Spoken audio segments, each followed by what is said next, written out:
Yo.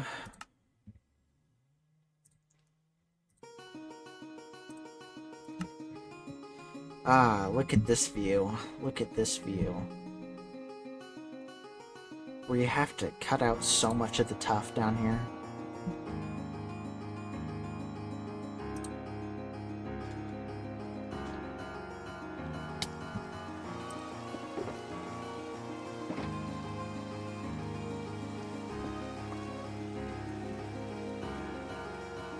Alright.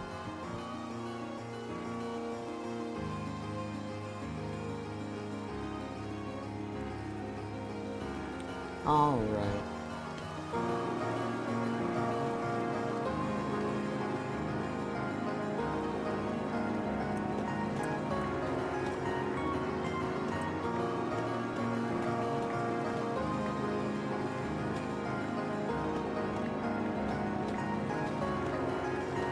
I will probably be kind of low energy tonight because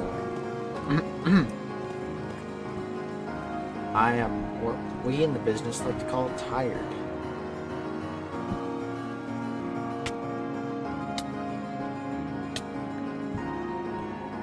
And by that I mean I got up at 12:30 in the morning.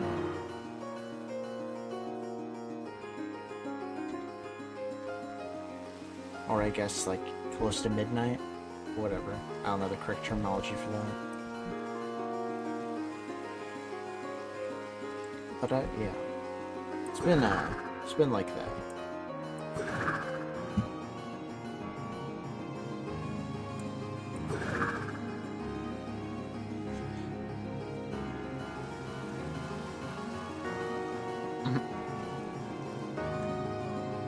So today we're just doing more of this.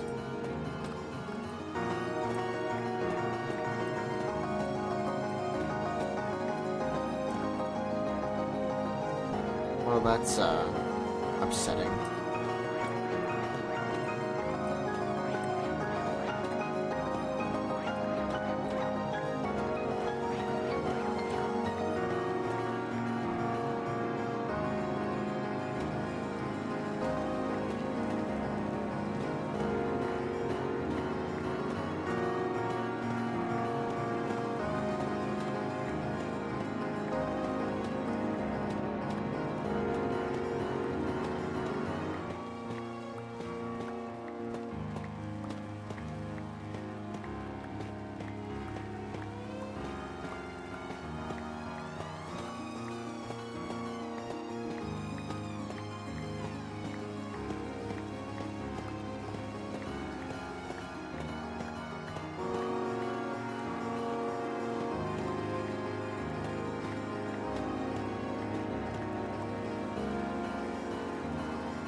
And now is the part where we actually pick up all the stuff.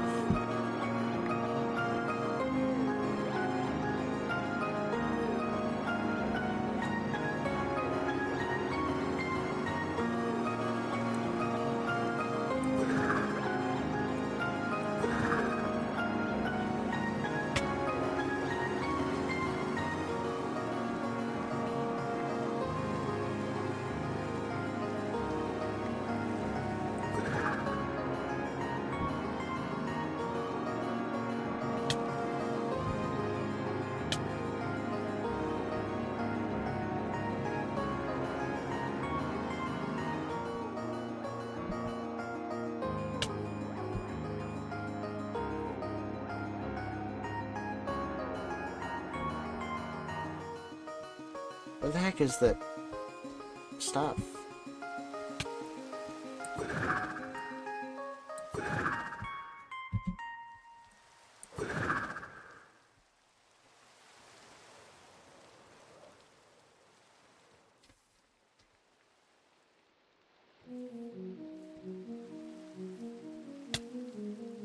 Found you.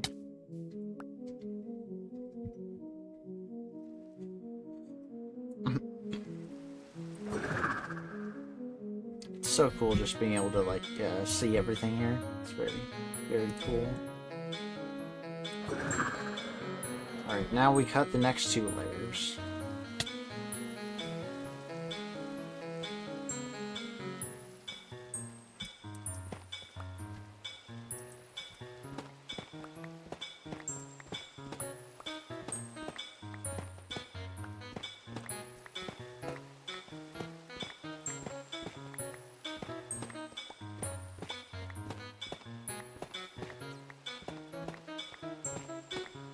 Bro, car, just no. Could have been a motorcycle.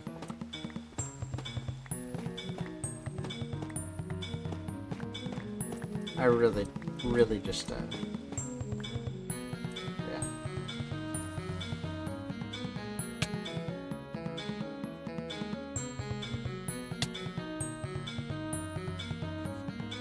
yeah. Yeah. Yeah. I just saw the third Sonic movie. Good movie. Go support good movie, please.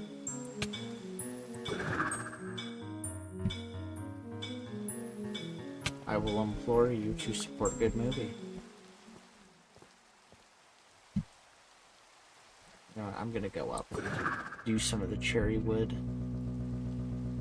I'll start with over here.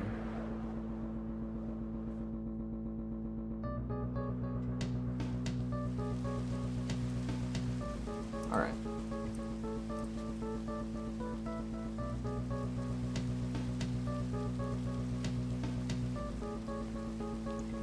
Just trying to figure out what the play is here.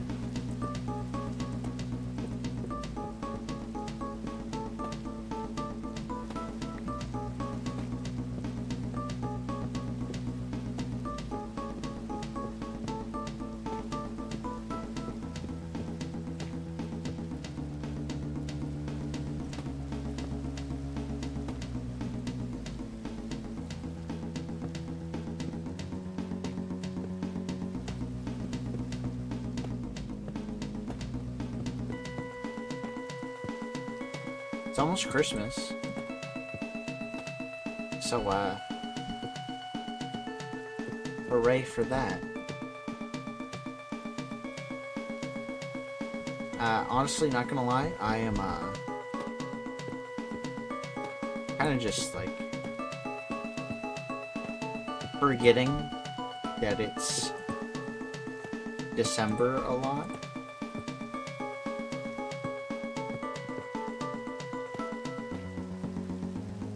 I don't know what's up with me, but I just, like, not really in the, Christmas kind of thing right now, you know?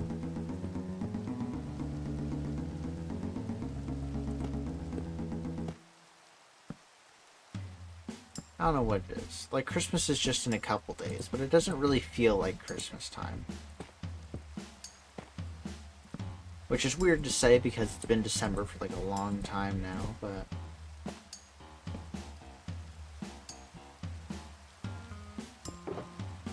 Where'd they go my soul torches? There we go.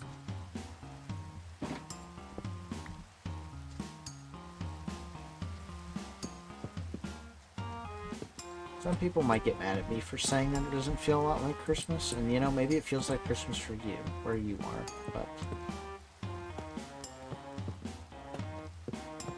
Personally, not really feeling the Christmas. I mean, I like Christmas. It's one of the best holidays, but,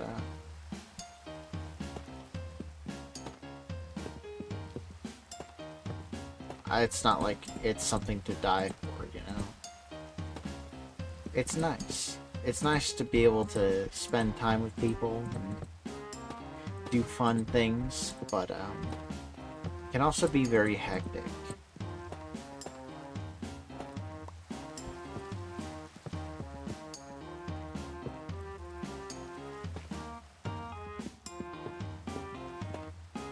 I know a lot of people are just like really busy around the holidays and they don't really get the time to relax, which is kind of funny because, you know, you get all the days off and everything, but It can be hard to relax when you have so many things that you want to get done, and the end of the year is coming up. January is an underrated month, actually. Like, I get everybody hates on it because it's like the beginning of the year, it's right after Christmas. Nobody ever does their New Year's resolutions, yada yada yada. But it's like it's not a bad month.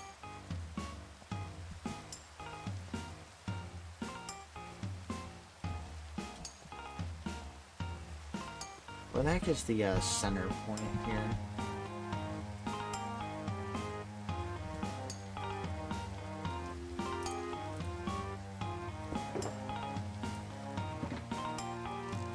There's a 3-3-3.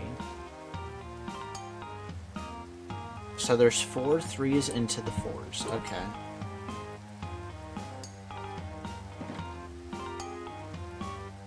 Okay, got it.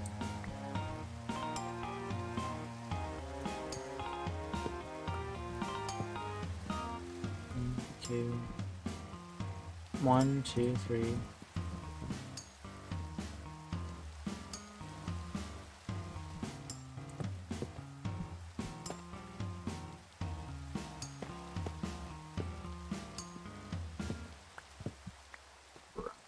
Okay.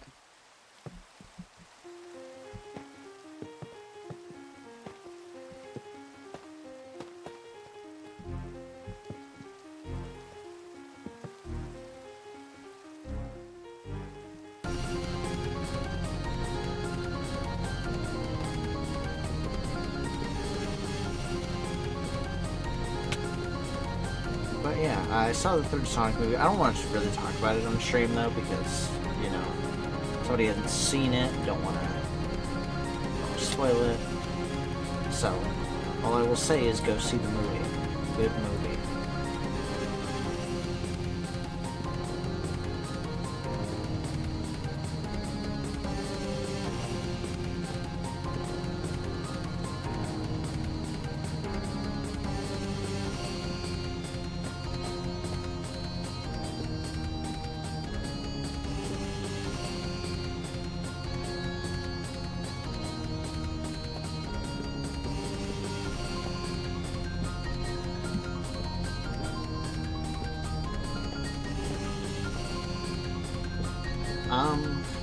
I've been burnt out this December, like, very much burnt out. I've been uploading so many songs. Like, you may not think it's too difficult, and it can be easy to do, but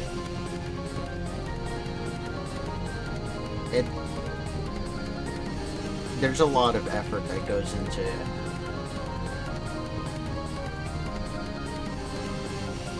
That just goes into the whole process, and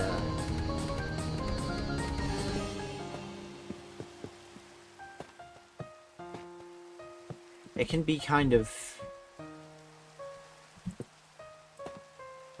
not so much disheartening, but just like I guess depressing is the way to put it, when it's just like not really depressing either. It's difficult. There's not really a better way to phrase it than just difficult. Because there's so much. There's so much that just goes on in everything. It's it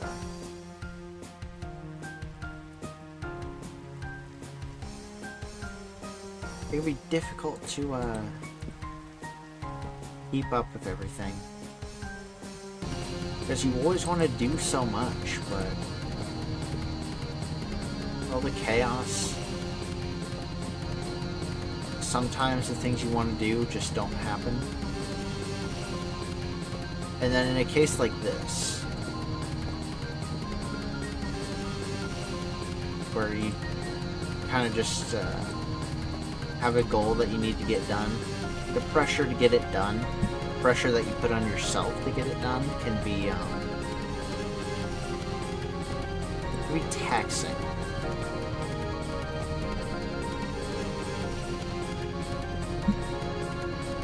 I'm glad I'm doing it because it's important. I think it's important.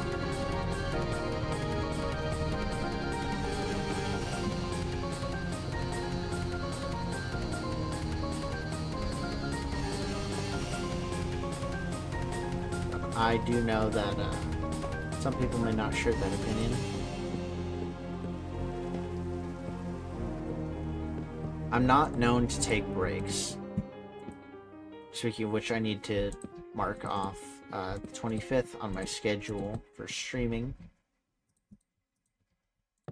Because I'm not streaming on Christmas.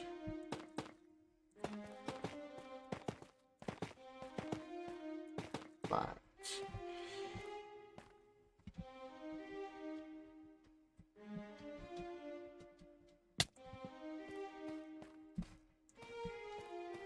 I like to think I'm a person of overall commitment.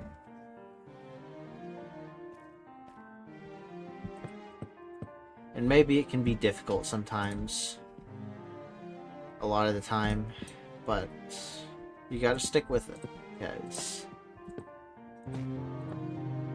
it's not that, you know, things that are worth doing aren't easy, it's that you have to put in the effort to truly make something mean something, you know?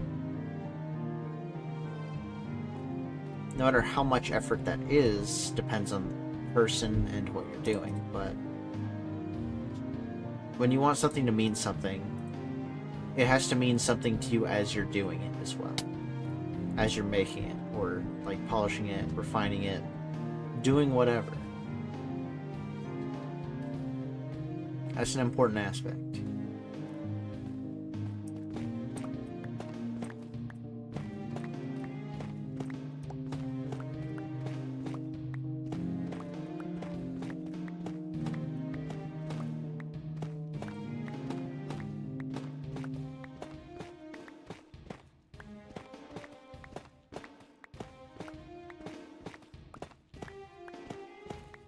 I know I talked about doing a Cattail Talks video before the end of the year, but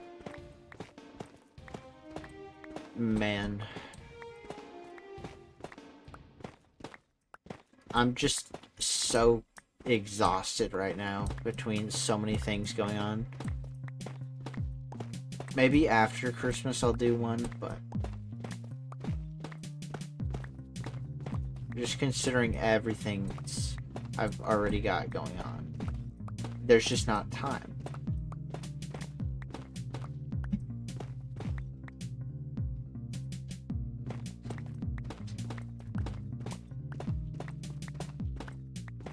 And they say that you'll make time for the things that are important to you. Well, I kind of have a hard time, like,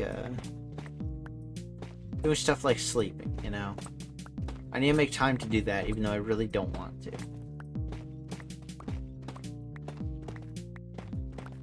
But it's something I gotta do. So I put in the effort for it, and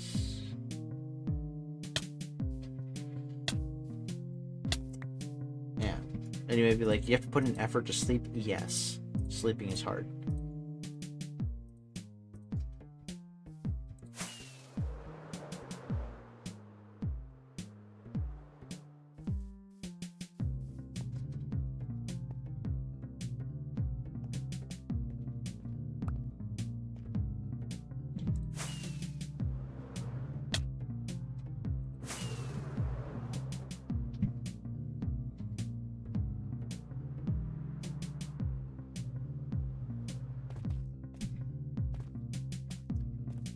But with taking care of myself is top priority right now. Should be top priority all the time, but that's probably not going to remain true.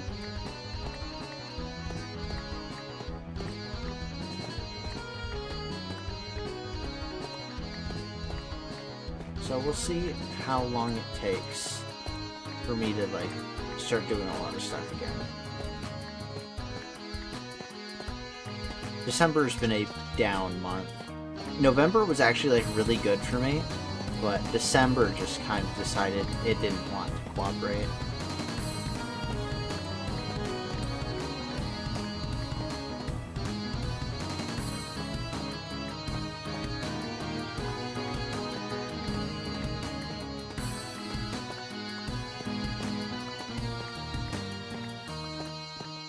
But, yeah. Yeah.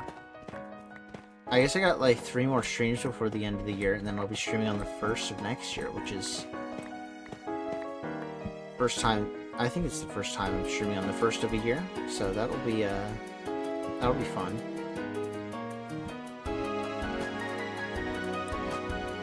I actually don't know what I'll do. I want to do something special for it, but we will see. We will see.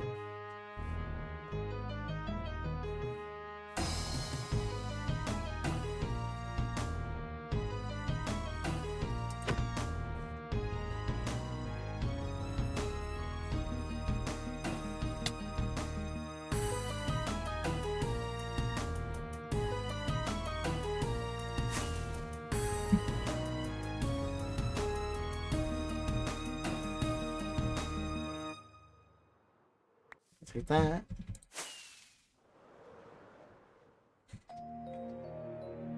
And now we do these things again.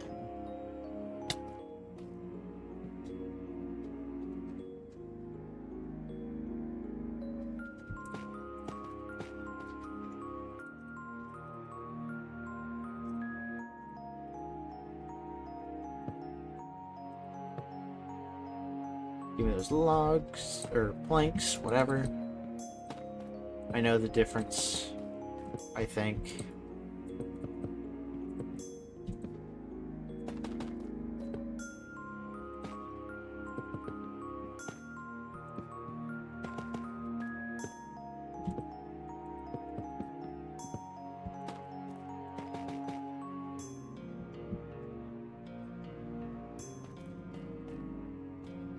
I'm really loving how this is turning out, but I do know that, like, this stream is basically just going to be working on this stuff.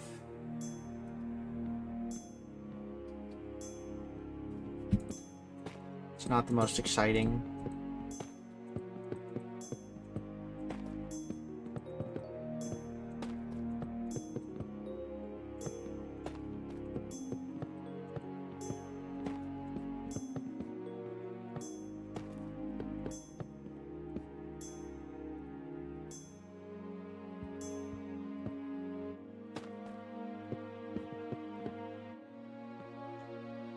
Alright.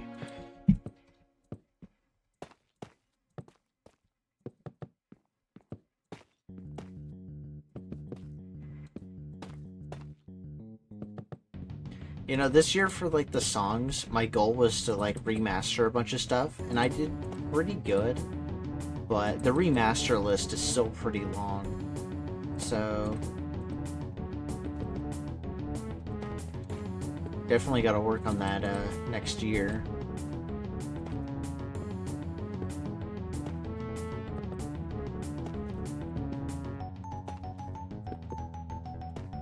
I've never been satisfied with this song, by the way. This song has gone through the second most rewrites out of any song.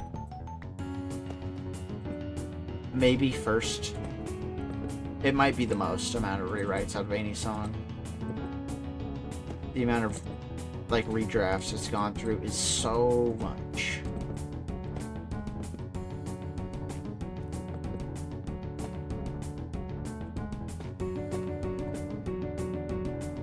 It's very difficult to make this, like,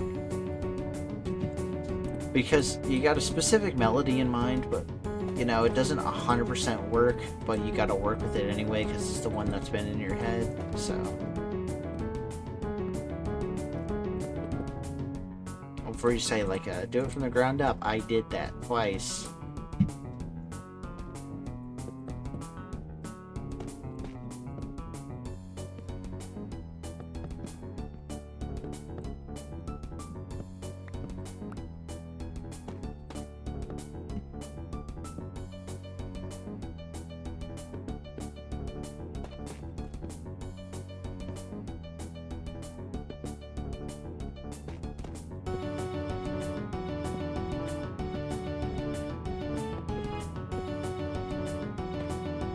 One of the biggest things about, I think, me making music or writing compared to most other things is that I'm not ever going to truly be satisfied with something I make in that caliber.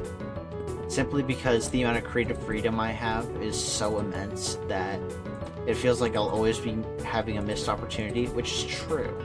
You can always do something different, but like, you know, just because you can do something different doesn't mean it's going to be better.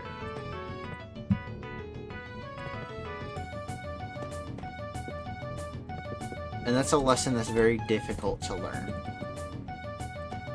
And even if you know it, it can still be difficult to apply, especially to yourself. When you get into the mentality of good enough isn't good enough, then, you know, it's hard to put limits on yourself. Or to, try and just be reasonable with the limitations of what you're working with. Be reasonable with a stopping point. You know, you're always going to want to improve, to keep working, to make things better. But there's a point to where continued work is going to mostly be superfluous. And, like, aside from literary experts or music experts or whatever, you know, most people will not notice, and it will only stick out to you. And you will always think that there's something you could have done better, but while it's true, that doesn't mean you didn't already do amazing.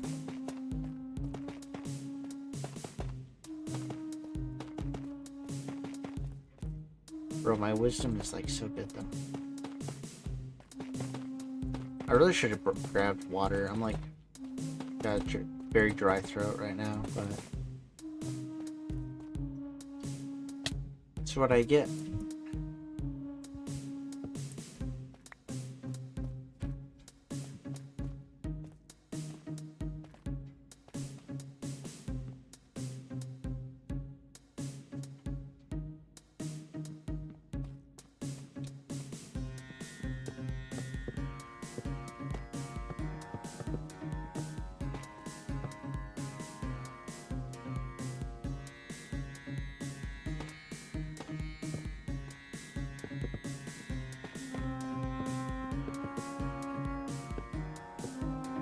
Bro. And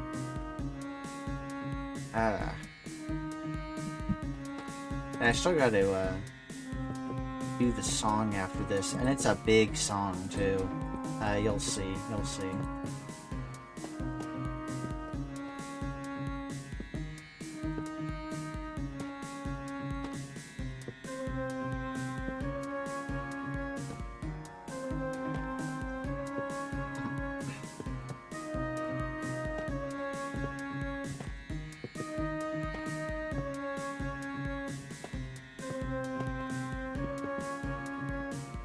See, one of the best things about streaming is that I just have this all on record.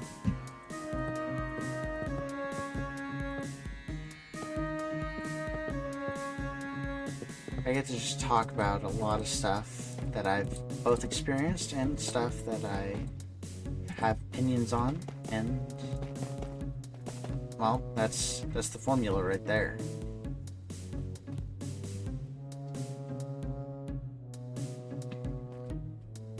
Something that you're both interested in, and something that you have something to say about.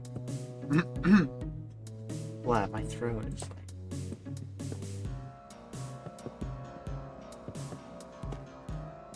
It's bad.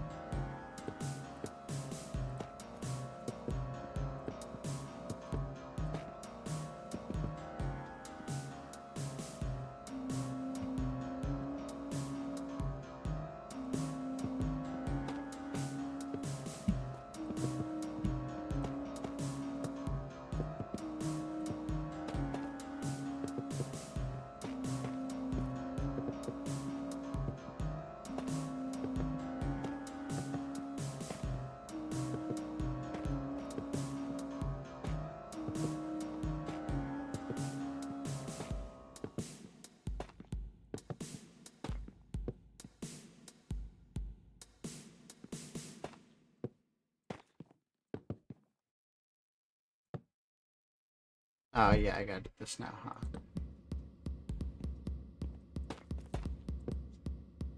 What song is this? Oh, okay. Okay. I was confused for a second. I was like, wait a minute, what song starts with percussion like that?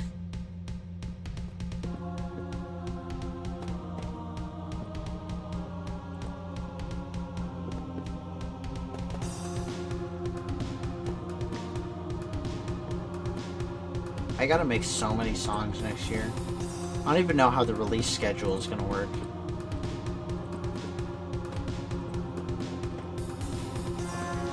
I got so much stuff I want to put out there, but I just gotta wait.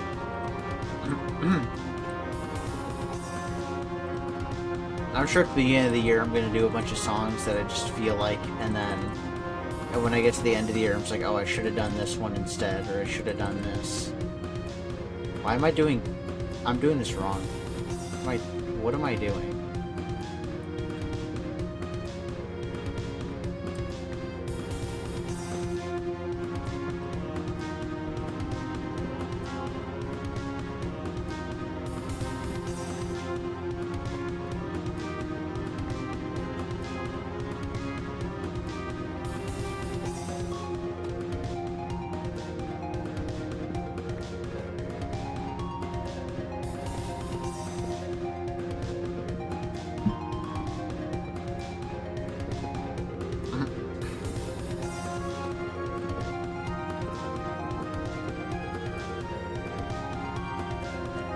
I'm out of cherry wood. I actually thought I was going to run out of tough brick first, but I think that makes sense.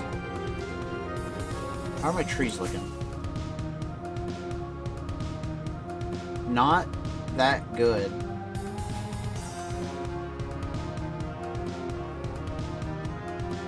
Kind of disappointing, actually.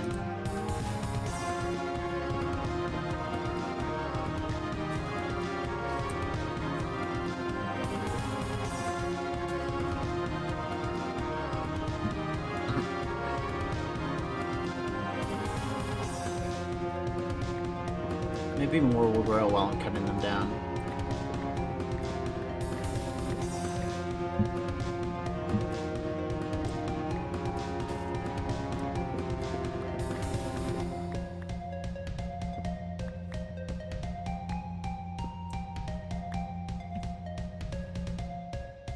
That's 30.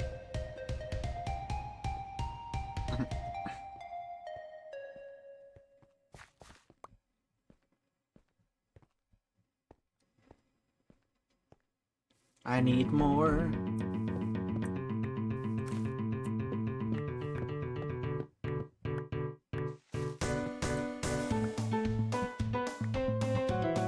$39, still not great.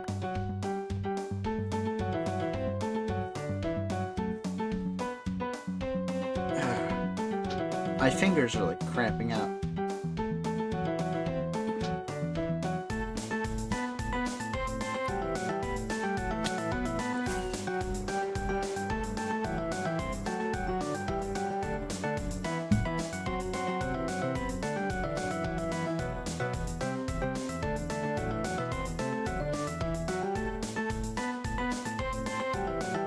All of this.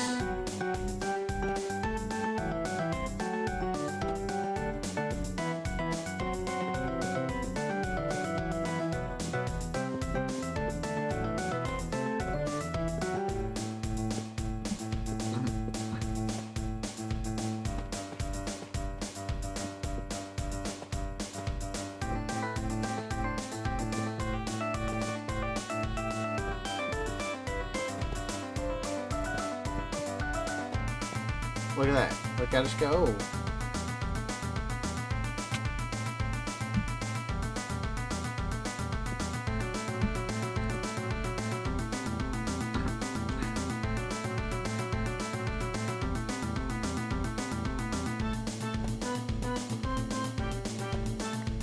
Okay.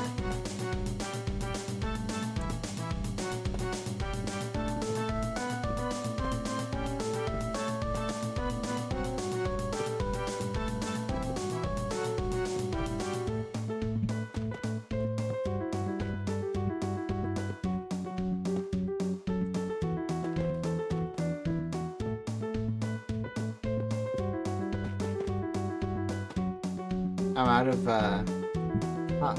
Okay.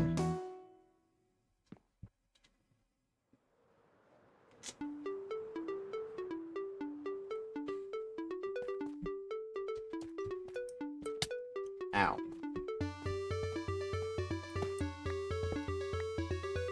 Not what I meant to do.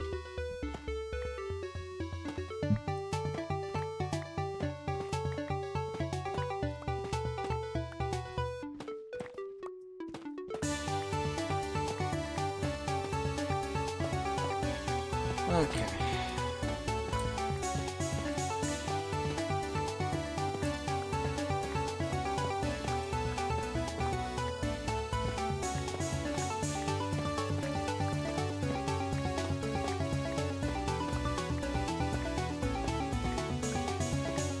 I actually need to check the songs I've uploaded this year.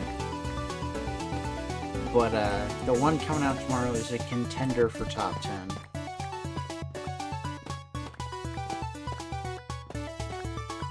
It is, I think, very fun.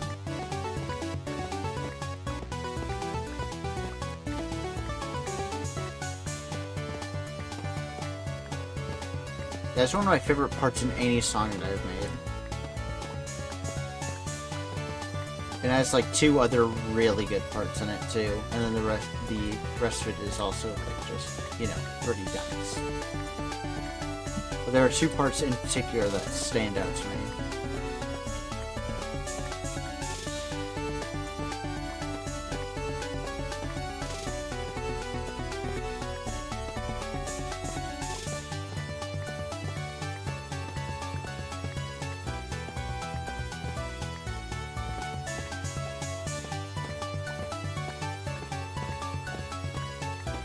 I have to say,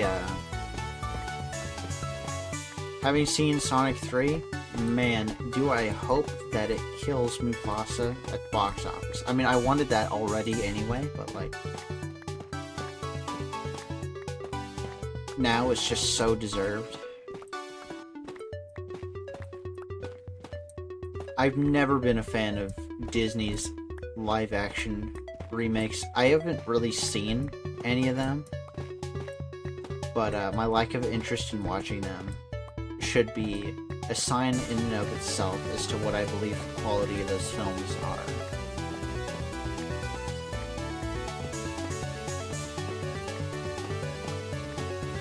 I'm not even optimistic for like Lilo and Stitch, which I think is going to be potentially decent. But I'm a huge advocate for animation, right?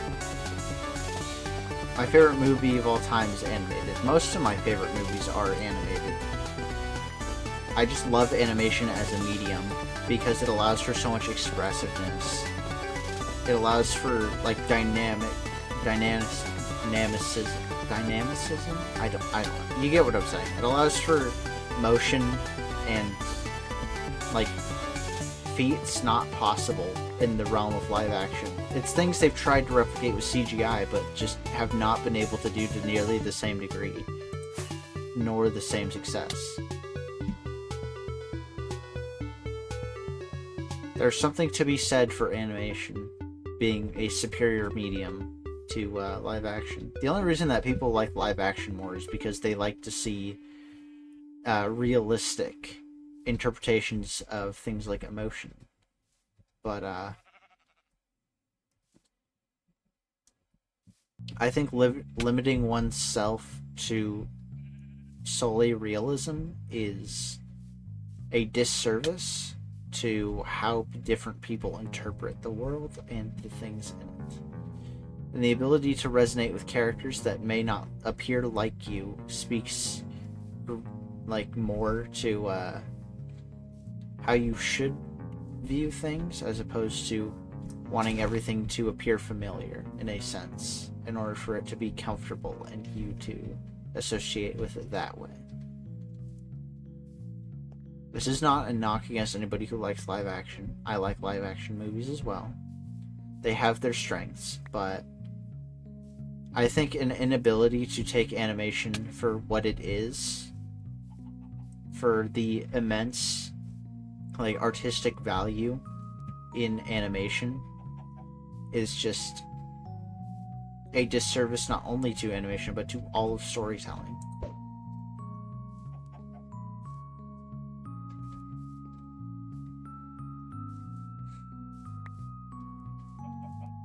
Being able to interpret or able to appreciate different interpretations of the same thing in different art forms is important, but I think it is more important to know which medium something is best portrayed in, because that will service the story the best. There are certain stories that can be told in games and not in movies. There are certain stories that can be told in movies and not in books. Each way to tell a story has its own strengths and weaknesses, and people refusing to realize that or ignoring that for the sake of things being familiar to them is just upsetting.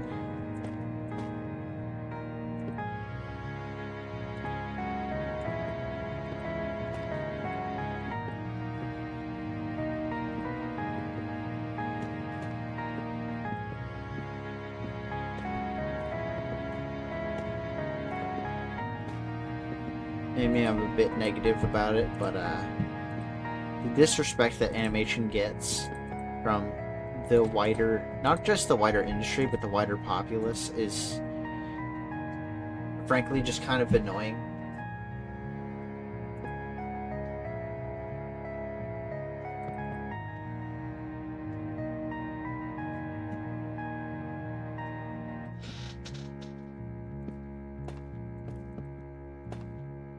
Like, eight times out of 10, I'd rather have something be animated than in live action, just because I think animation is able to service so many things better. But that's my opinion.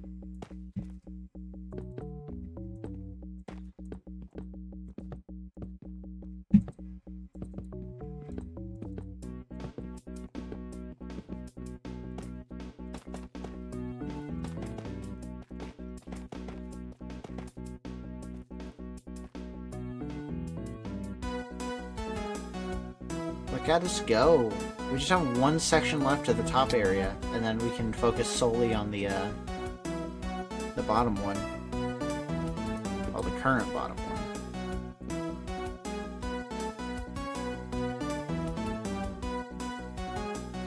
I'm like running out of wood planks again.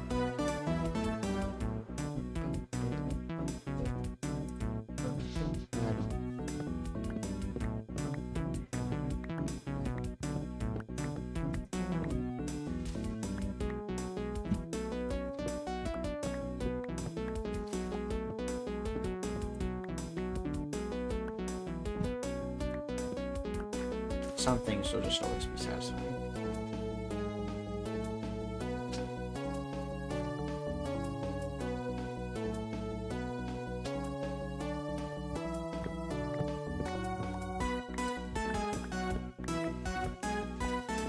You know, I will say I don't quite understand why they couldn't use cherry logs for some of these blocks, but I suppose they just didn't want to. They didn't want to disregard some kind of rule they have.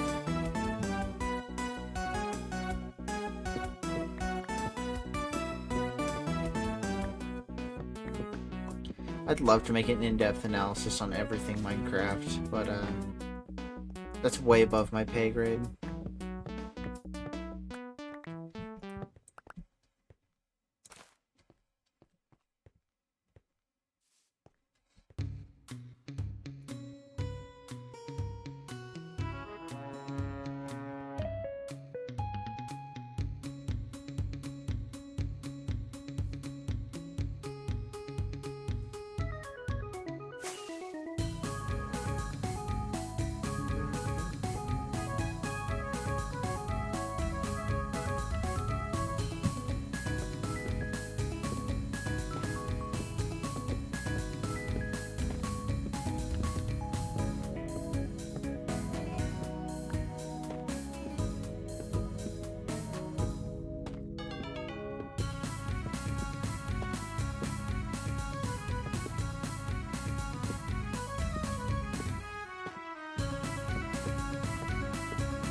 I will say I'm in a weird place with the UZ franchise right now, because, like, I'm kind of finding myself thinking, like, you know, I know a lot of people are just like, you know, these games getting support and everything is great, but I'm finding myself wondering if it would be better if the franchise was just kind of left alone.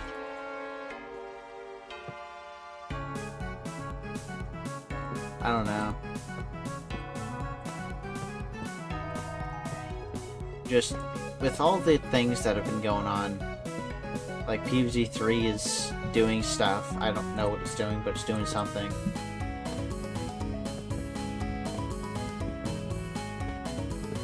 And then PvZ Heroes is getting updated. I don't know. It feels like they're solely doing this to gauge how much of a profit they can make from desperate PvZ fans. Like, the lack of communication with the player base, not just the player base, but like the entire community the past couple of years has been pretty bad, but maybe they're turning it around. I just don't trust them, is the thing. I don't trust them at all.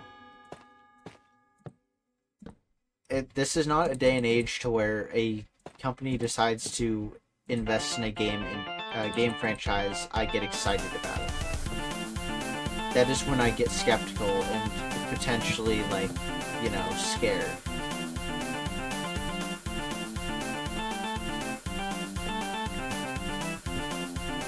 I think I've just been kind of made a cynic by a lot of choices being made around the world, but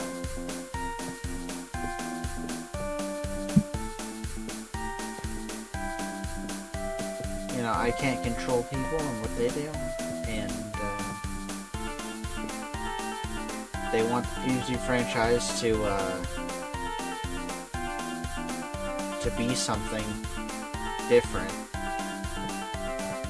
or be something quote-unquote new. Can't really go against that, can I? Hey, Blood. Yeah, school's just, well, it's school, you know? It's school.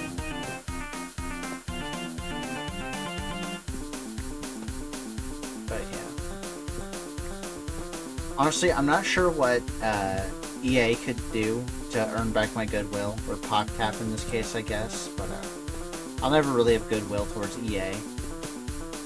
But in the case of PopCap, I'm not sure what they would need to do to get me back on board with, like, mainstream PvZ stuff, especially since the fans have been kind of holding down the fort for so long.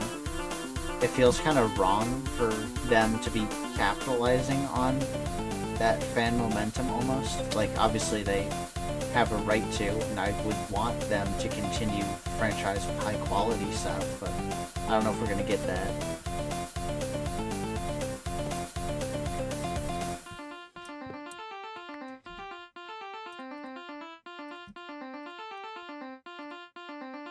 I know a lot of people may not agree with that take, but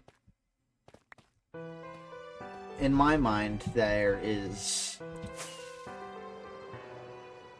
a lot to be said for the community having upheld the game for so long. Well, upheld all the games for so long. And you can make the argument that this is preventing the community from dying, but I would actually argue that a lot of the PvZ community was in a pretty healthy spot before, you know, PopCap kind of came back. Maybe that's why they came back, because they saw how good the community was kind of doing with stuff. They wanted to capitalize in some way, but makes me nervous.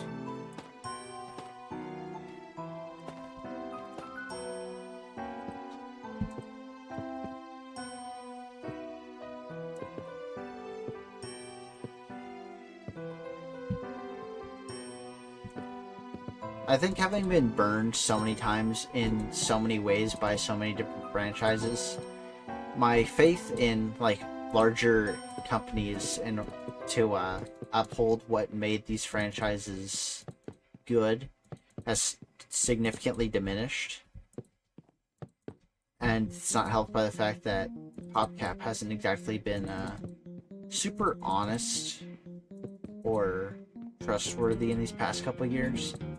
I hope they're trying to turn it around, but again, we'll see.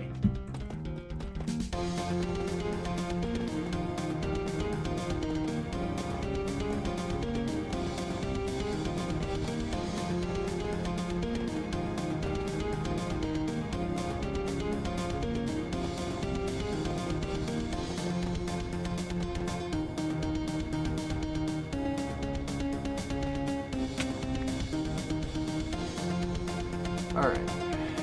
Alright.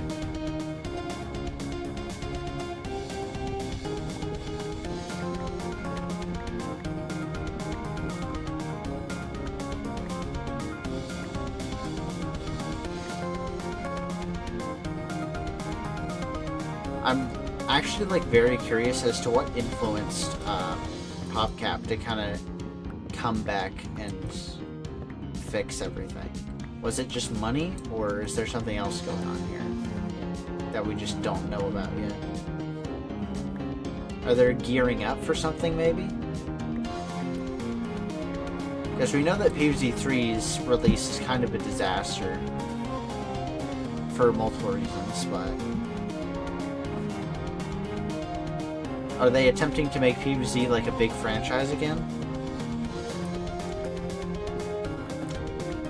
Like, there was once even going to be a Plants vs. Zombies, like, a movie. And there were a ton of side projects in the works. And there have been so many canceled PvZ projects that it's almost as large as the number of actually done, actually, like, made PvZ projects. So what's the end game? Like, they clearly are not doing this out of the kindness of their hearts.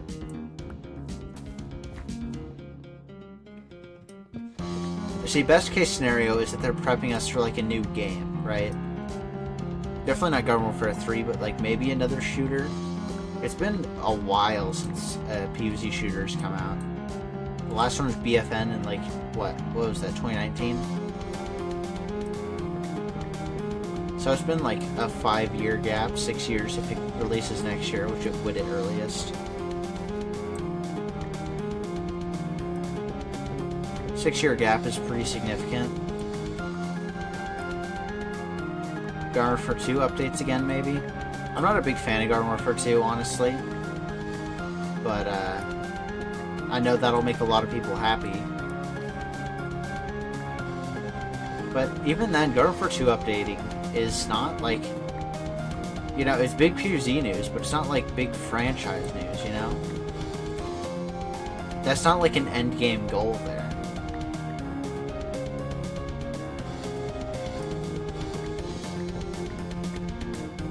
So what are they cooking behind the scenes? That's my biggest question.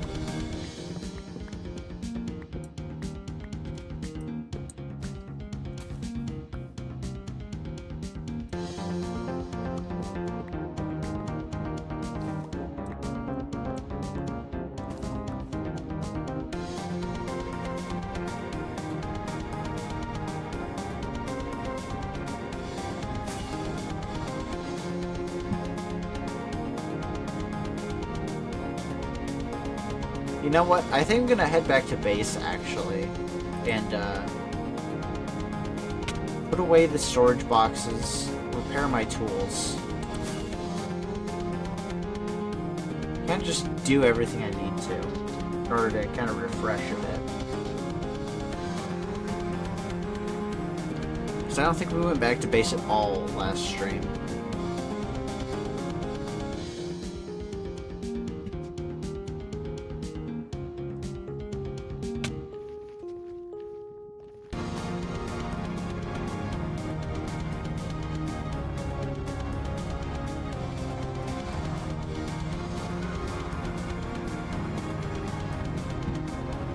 I have a lot of sticks.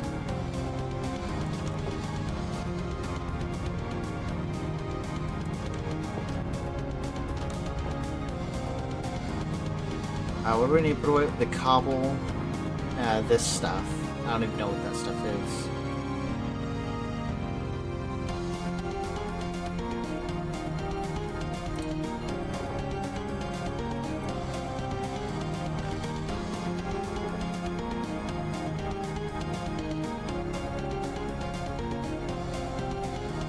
Yeah, I can run and put this away real quick. Put this away in the cobble area.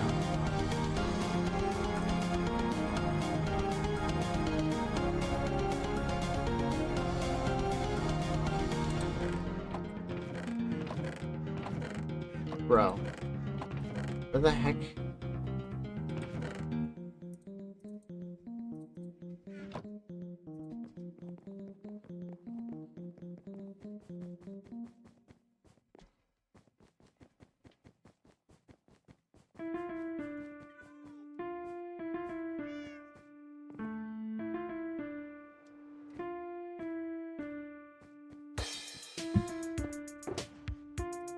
Dirt and gravel.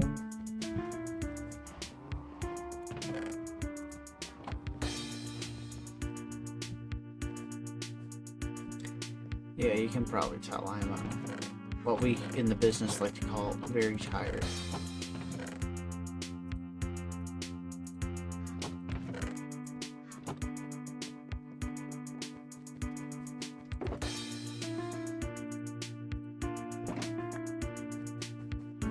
But there is no rest.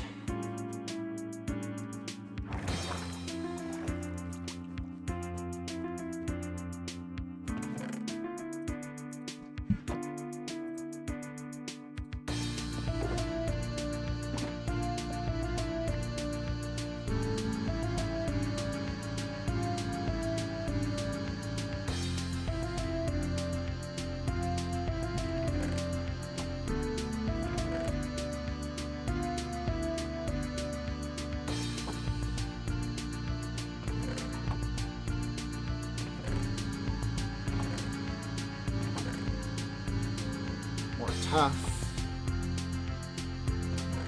Cobbled deep slate. Where the heck are dripstone blocks?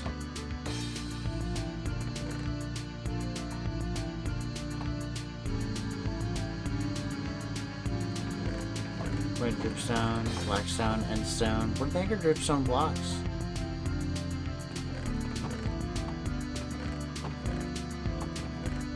There we go. Okay, so the shrieker does not go in there.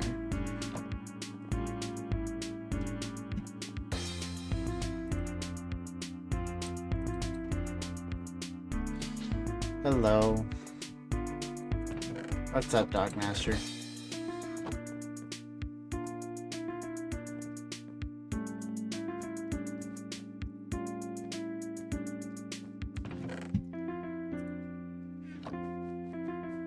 Where the heck do I put my skulk? Now that's what I need to figure out.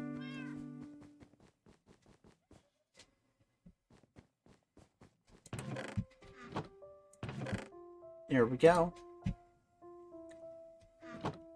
And now we go sell pumpkins. I wonder if they appreciated that.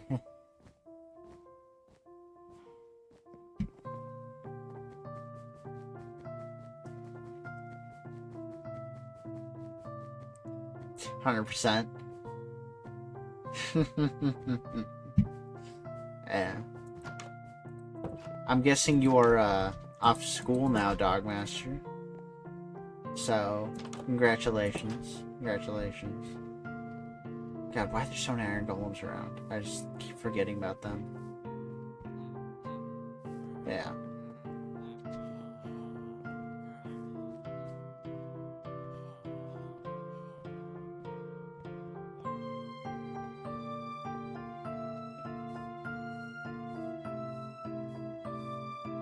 Bro, I honestly don't know if I'm gonna make the 3 hours tonight, because, like, I've been up for a long time now. Like, a very long time.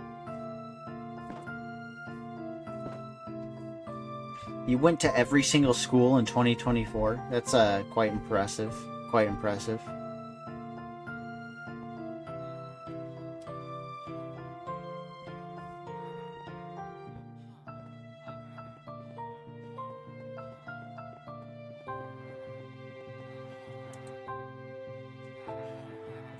They have not refreshed their trades. Are you kidding me?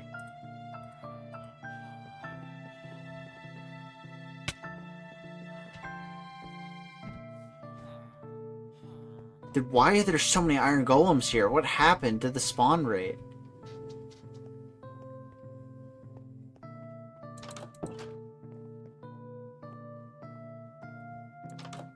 They only refresh. Yeah, I know they only refresh at daytime, but I was just baffled that the last time I was here, they didn't refresh automatically. I just wasn't here during the day last time, I guess.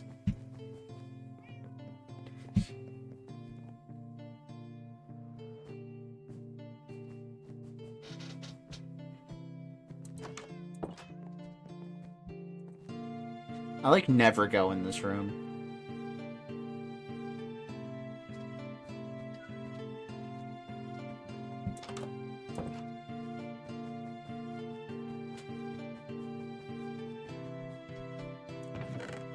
I have a chest for candles since when?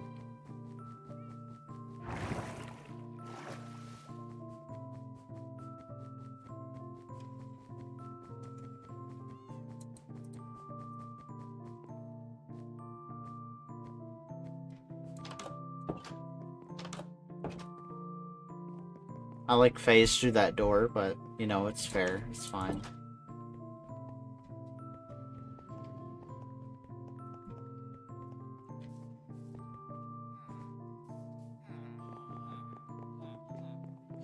Alright, we're back. They do not feel like trading right now. Do I have anything in here that needs to be repaired? No. Anything in here? The fishing rod, but the fishing rod doesn't count. Alright, now they just gotta refresh their trades.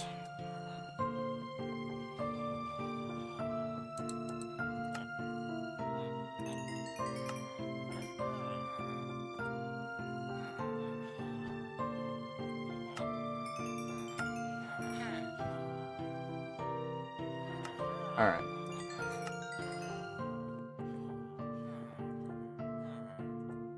These guys just do not want to refresh their trades. They just do not want to play the game. Oh, here we go.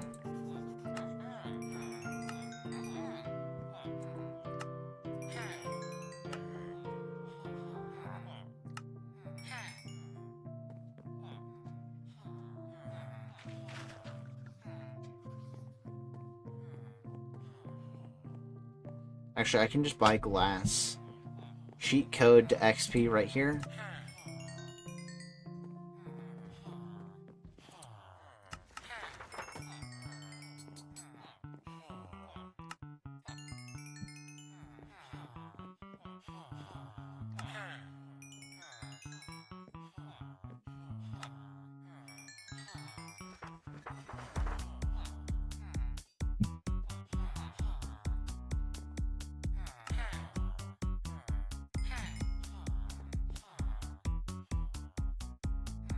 Oh, the elytra is repaired. New glass paints and sell to photographers. I mean, I could, but that doesn't really net me a profit at all. That's just like wasting money, you know?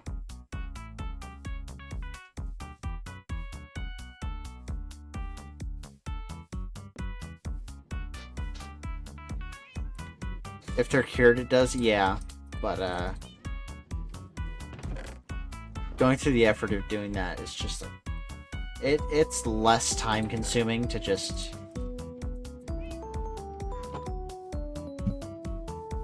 yeah.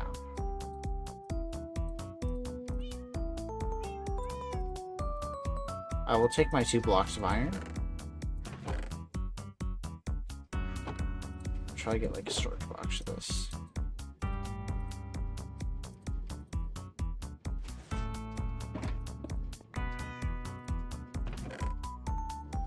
Three, 4. 4, 5.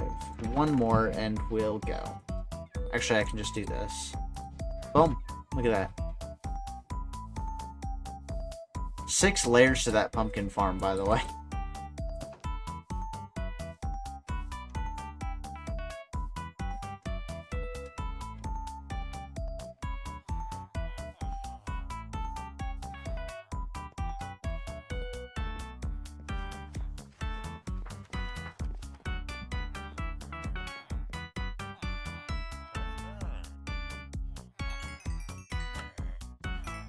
Oh, I could be getting double XP right here.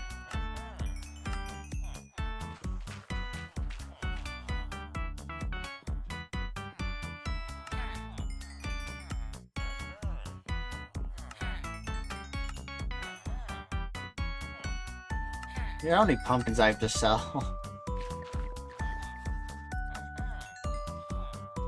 Still not even fully repaired, but it's good enough, you know?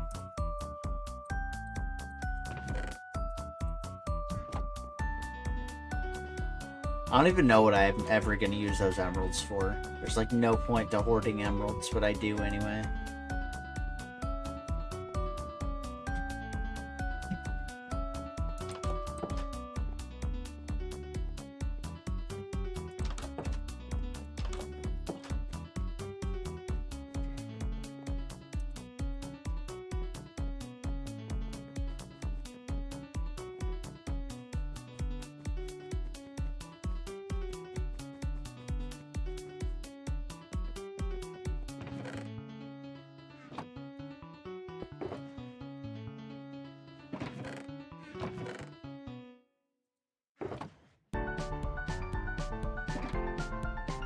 You know, there should be an achievement for having a double chest full of full shulker boxes. I just think that would be funny.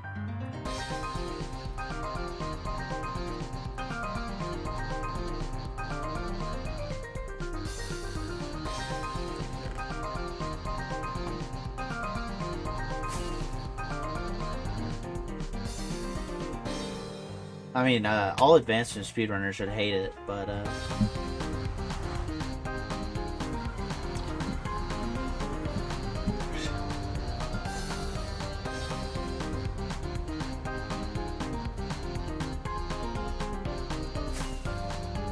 to be fair, though, like,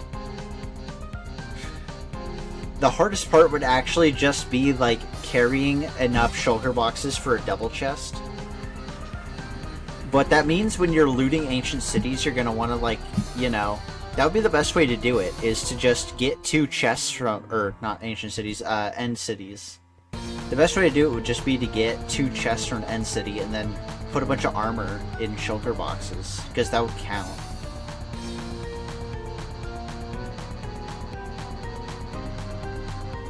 Bro, look at all these items.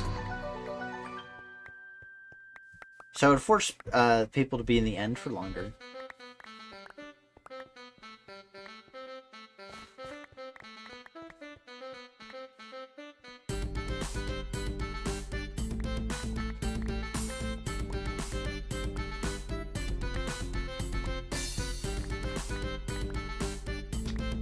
Only 2 hours longer given perfect RNG.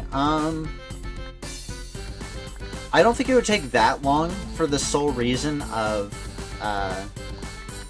all you would need is, because you kill the dragon, you go to the end, you get your shulker box, you go flying around for end cities to get and put armor in it. So, and you wouldn't even just need to use armor for, I guess the biggest problem would be shulkers themselves. Using looting on shulkers. Yeah. You would need good RNG for that, so that would probably be like the worst part of it.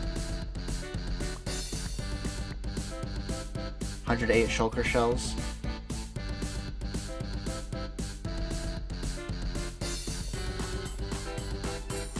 Why do you need 54 shulker? Oh, that's right, because it's 27 times sale. Yeah.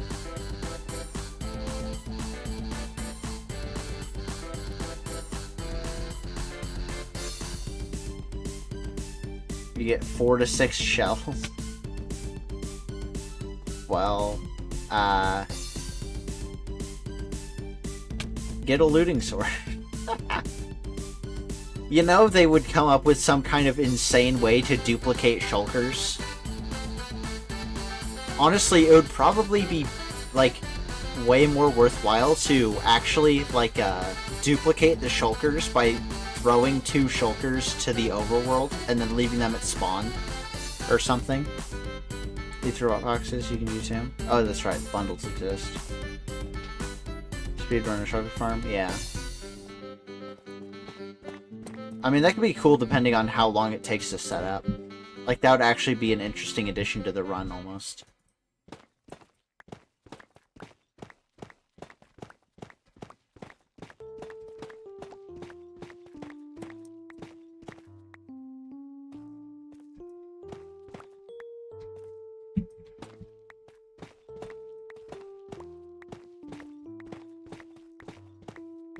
It also means that your spawn would matter a lot, actually, because that means if you if spawn chunks are in the ocean, then the run is probably just instantly dead.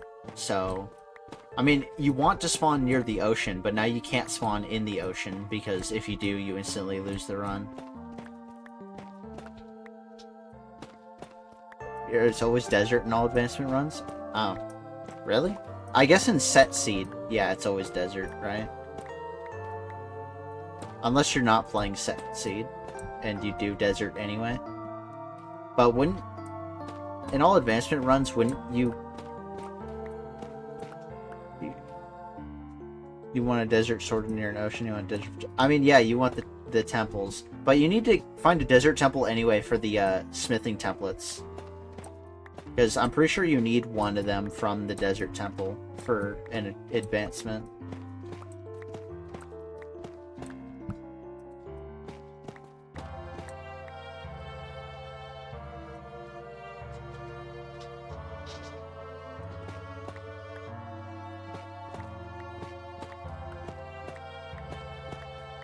No, you don't need the Dune template? Really? That's one of the ones you don't need.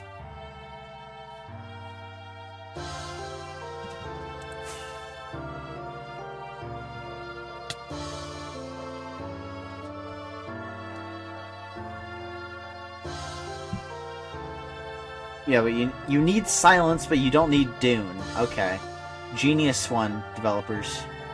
That's that was well thought out in terms of difficulty.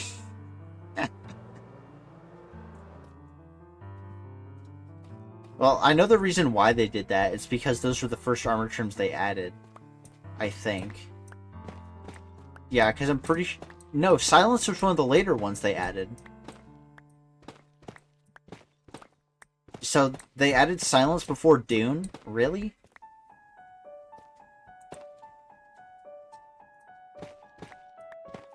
Then why does it require silence?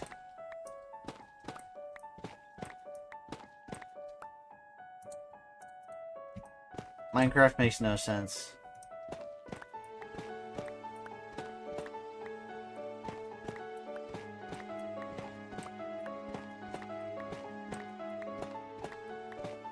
You know, I'm actually curious, where do you get the music disc from? I imagine the easiest place to get it from would just be getting Pig Step from a Bastion, right?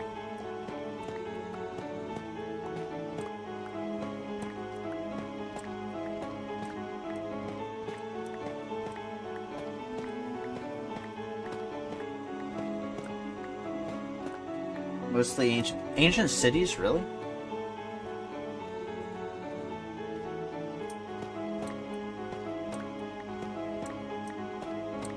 Yeah, because I know you need a music disc for the Sound of Music achievement. Which, you know, I've seen Sound of Music. That movie is too long. That's my official review of that movie, by the way. It's just too long. It's like a decent movie, it's just too long. 3 hours is always too long. But, whatever. And cities pretty much always have Yeah. I've probably seen a lot of movies that a lot of people have not seen, but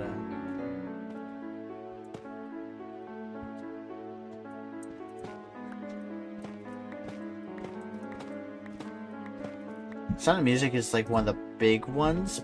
It's not like one a lot of people haven't seen, but it's one that like a lot of younger people would not have seen.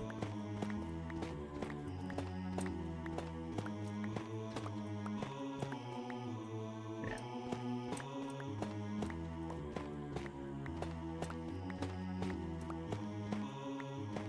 I know like the hardest achievements are Adventuring Time. I think Beaconator would be up there, right? A complete catalog, and I guess the leader of the pack one too as well now, right? Because complete catalog basically requires a witch hut. There's a few like Trident achievements, but very, very frightening is probably like the worst one, just because you need a thunderstorm.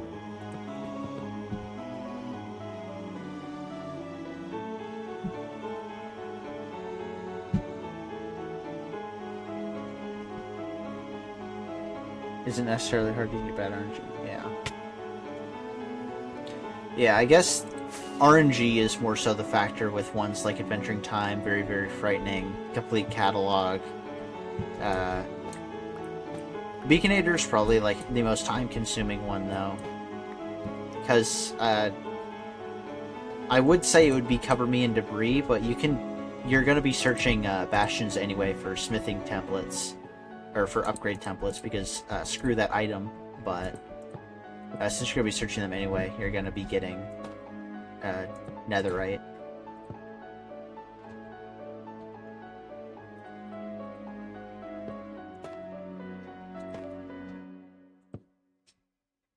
Thunder's version for front. Yeah. Yeah, that doesn't necessarily make it hard, just makes it annoying.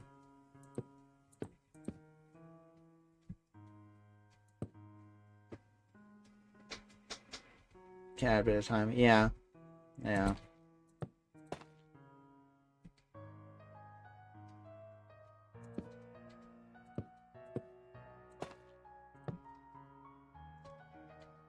Serious dedication. Oh, I forgot about that. I forgot about that one.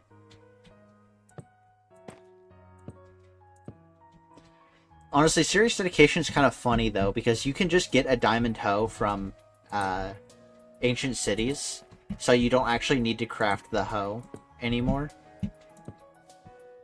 Because since you're gonna have to go to an ancient city for silence anyway, you're guaranteed to basically just get a netherite hoe for free. Uneasy Alliance? Really?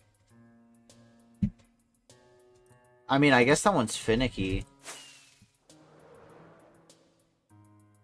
Uneasy Alliance is kind of weird. I don't know. I don't know.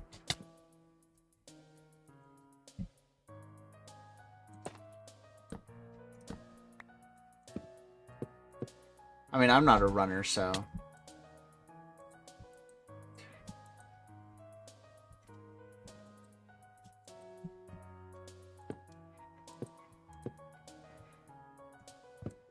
Uneasy is just hard to learn, yeah.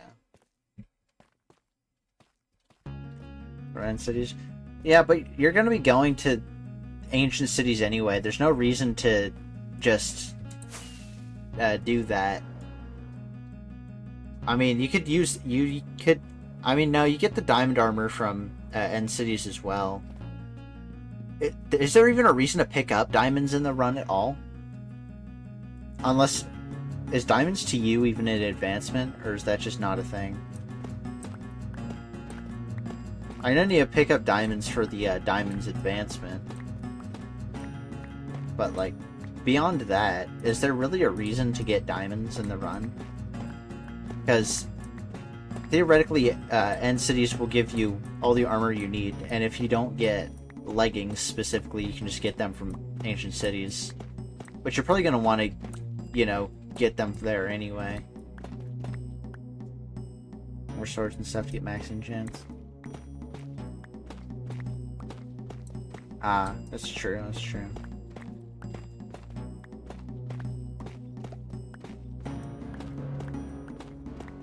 That's good for healing your gear. Just get mending, 5-head.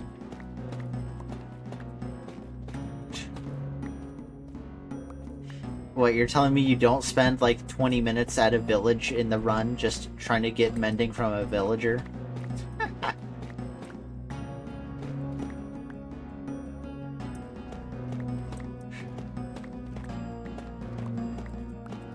Wait, sometimes people actually do that? It would probably just be more worth it to find enchanted books with mending at that point, though, right? It'd probably just take less time. Like, the only thing you really need mending on, from what I can tell, is, like, your Elytra. And even then, like, you're probably just gonna want a couple spares anyway.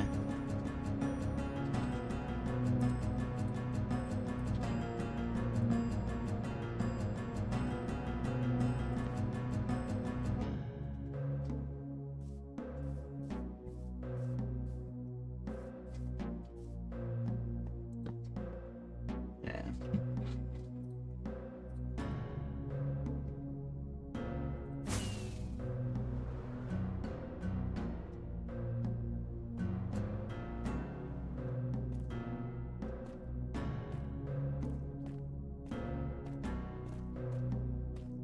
But we all know that the hardest advancement is taking inventory.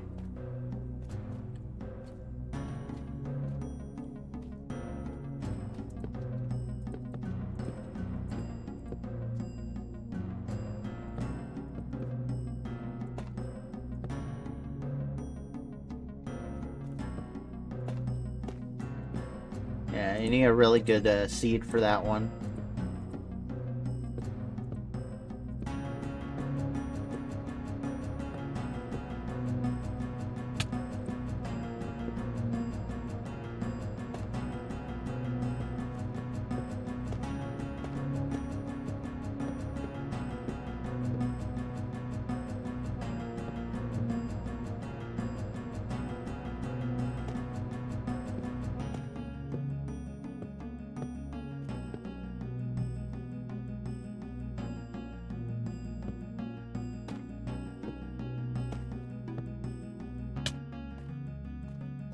I honestly have like no idea what the hardest advancement actually would be.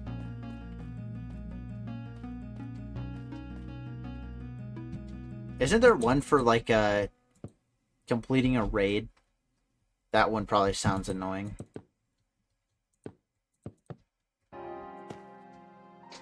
Actually, almost there. Yeah, that's not even difficult though. That's just grindy and annoying. Nobody would ever play that category because that category sounds like it would take 5 hours of just constantly typing in a book. Why would you ever play that category?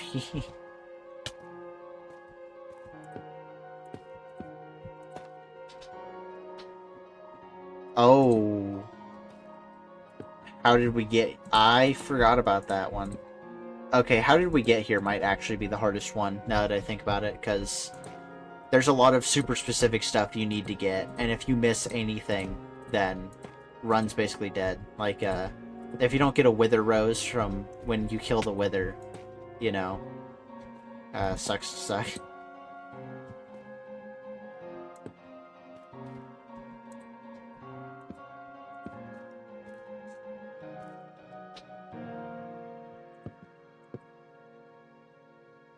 It's wild to learn, yeah.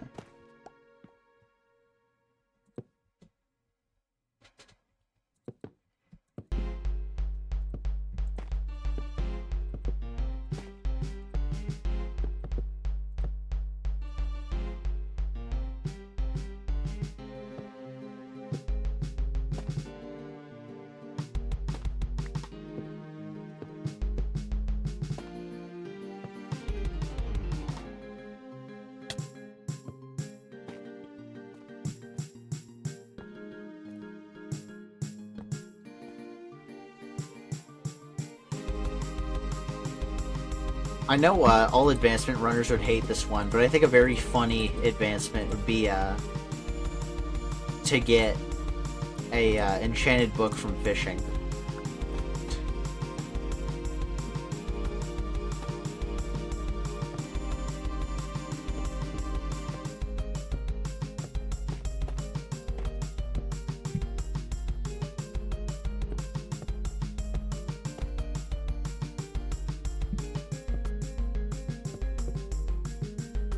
I mean, if you're playing all advancements anyway, you're already testing your luck.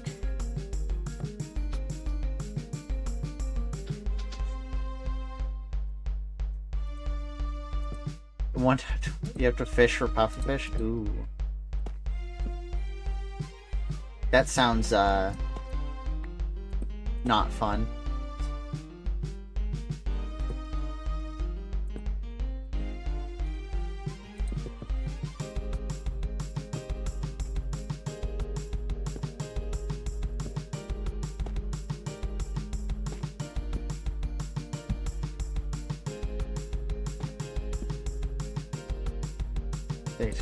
I don't know. It's one of those advancements that'd be really funny, but like speedrunners would hate it. So I wonder if when Mojang adds advancements, they consider the all advancements speedrun.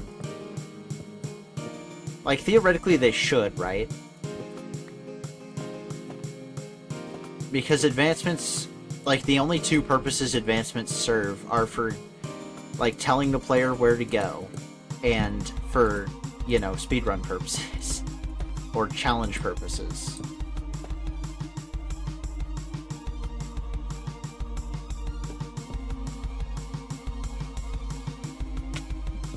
Like, if they're going to add a new advancement, they're probably going to add one that's like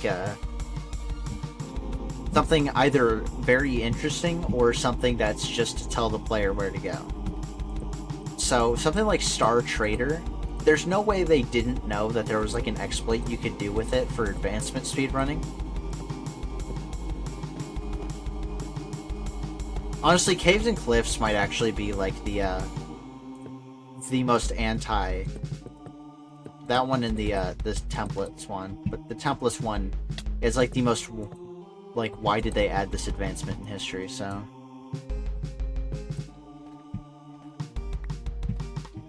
is easy. Oh, you can do it in the end? I wonder if they left that in specifically for all advancement speedrun.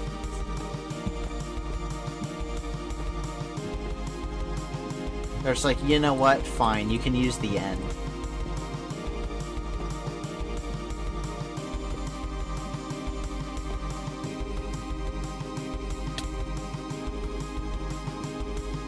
$139 good on night. You got one. Huh. Wait, can't you fly higher than 319 though?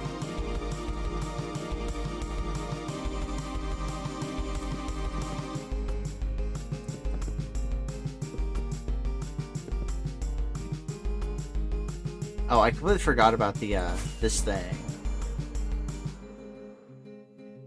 The minimum height. Oh, okay.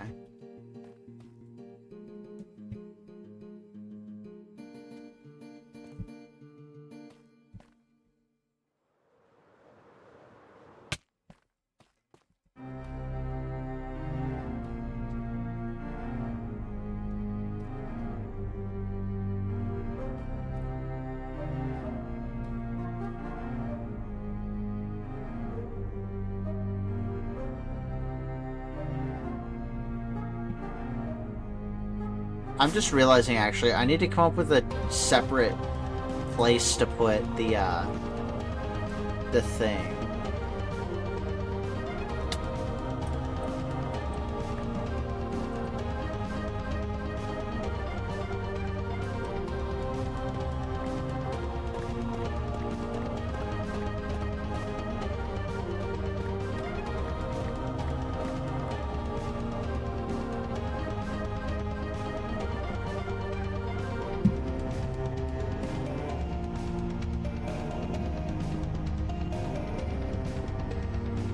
Can't wait for them to add the Farlands achievement.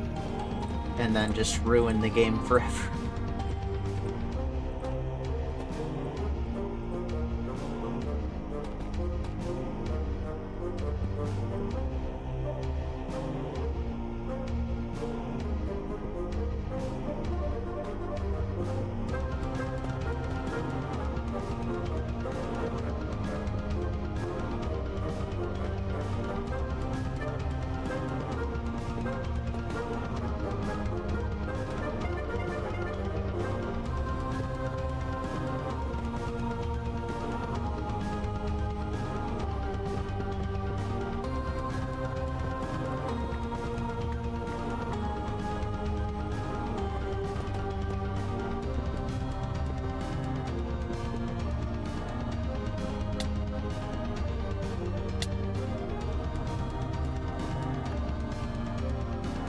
Alright. I just need to figure out how to do those things. Okay. Dude, come on.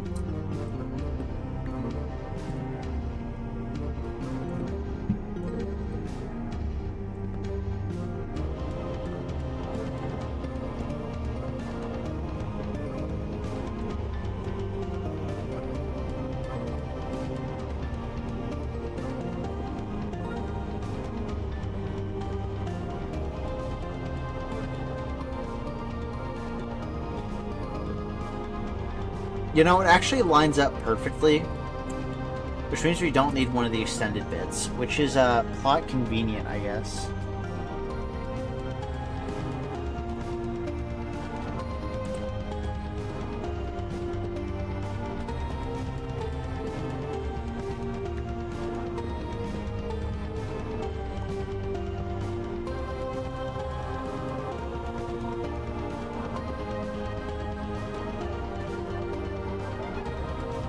Really didn't want to have to like calculate anything.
Actually, no, it's fine.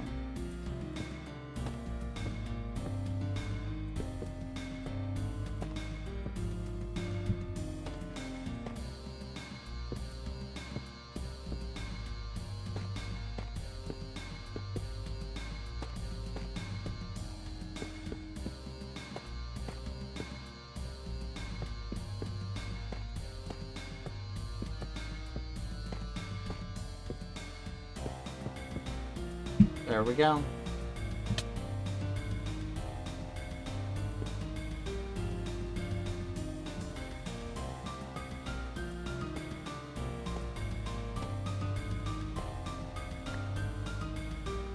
Okay.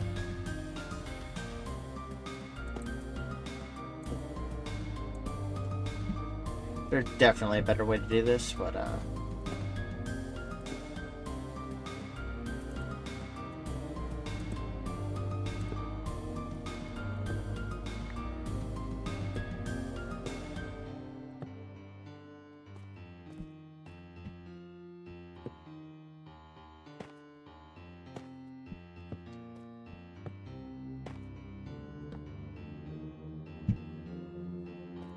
okay.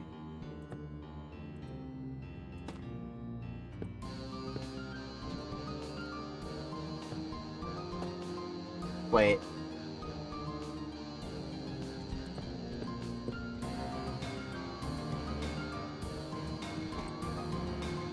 Well, there goes that.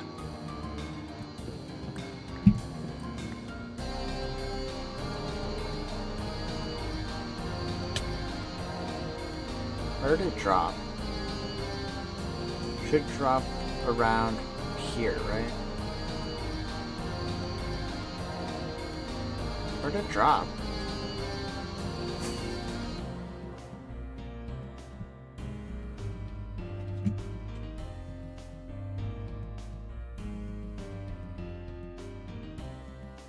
Ah, I see.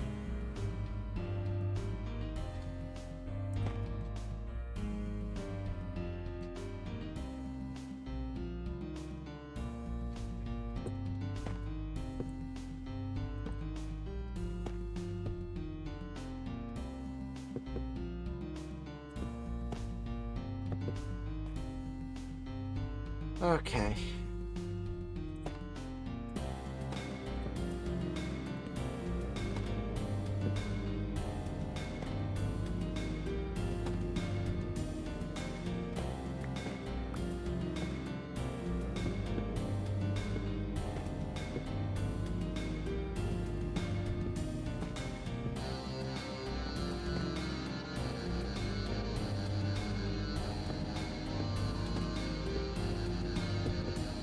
Okay.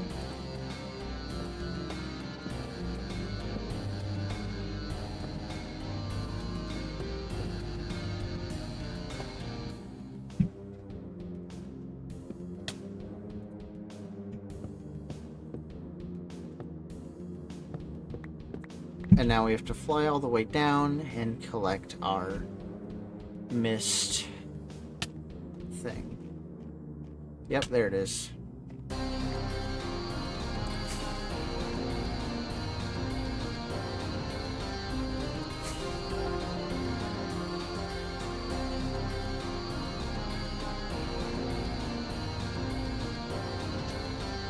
There it is.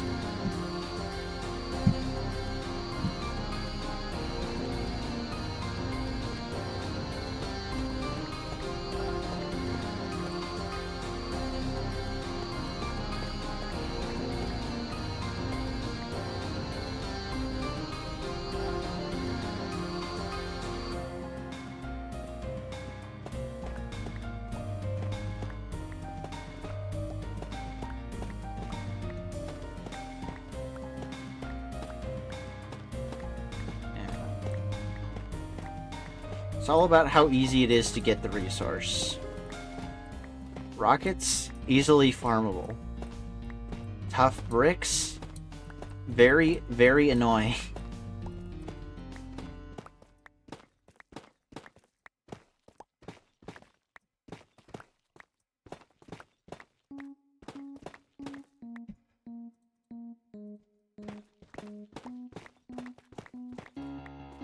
Honestly, it's not that bad, but it's just like, I'd rather not have to deal with it, you know?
Yeah, now we just go up a little bit.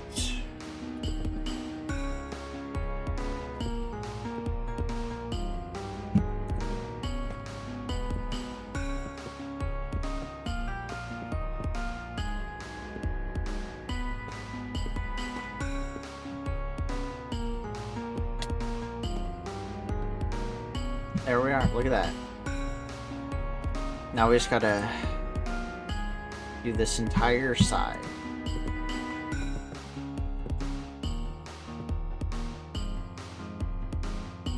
What is that? That's an egg.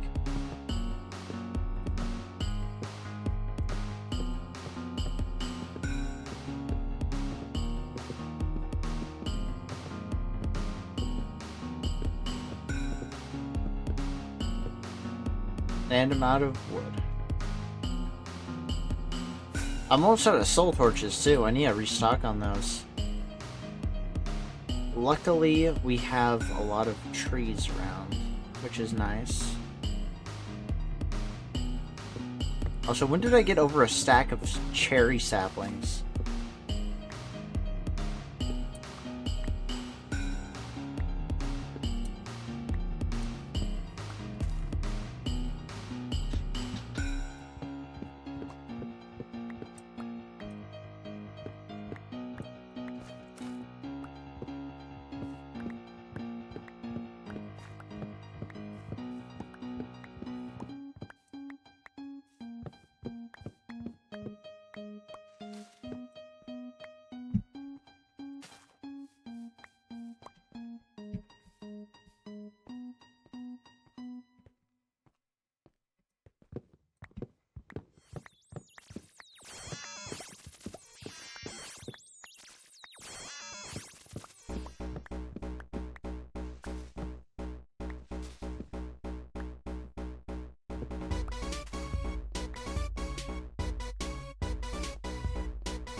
A lot of cherry logs. It's just see, one good thing about cherry wood is the trees are super easy to cut down.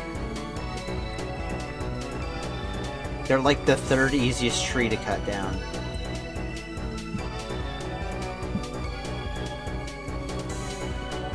Maybe like fourth, but like they're very easy to cut down.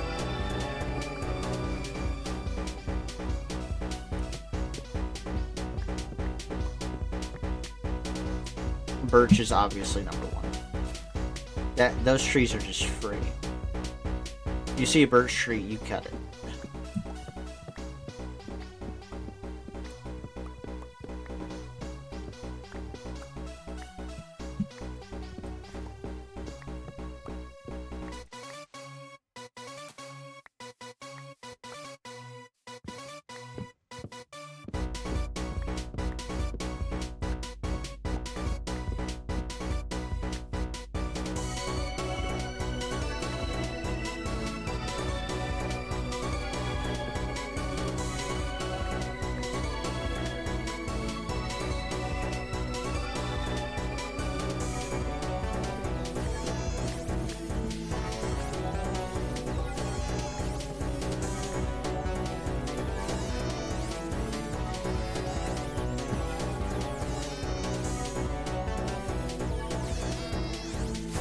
Bro, 2 trees grew.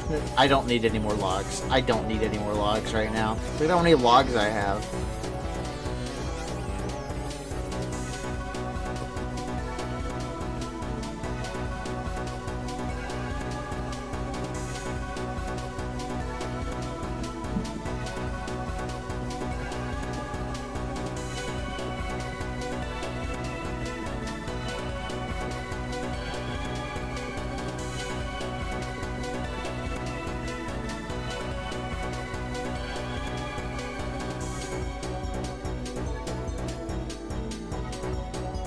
Oh, that's right. I was gonna go get soul torches.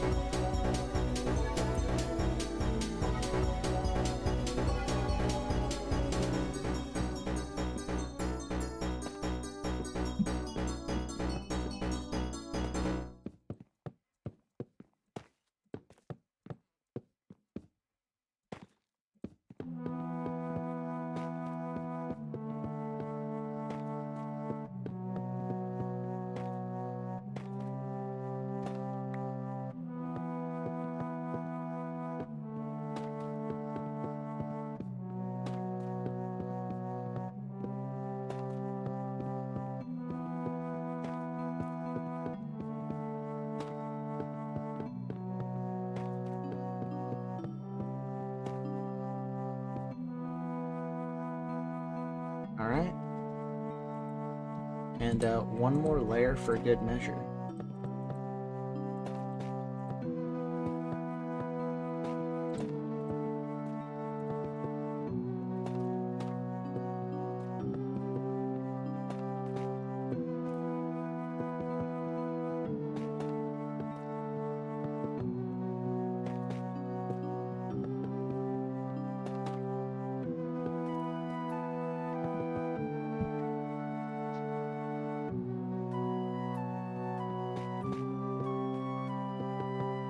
Definitely gonna need more soul torches.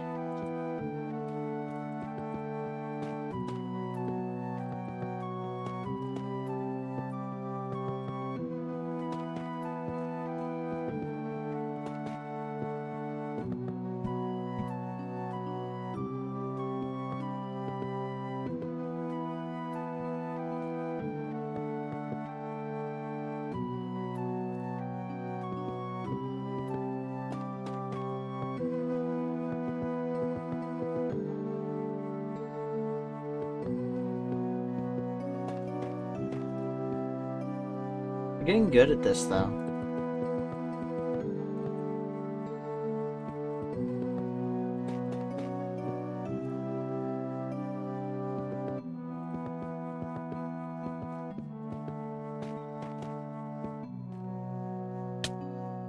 I say and then I fall.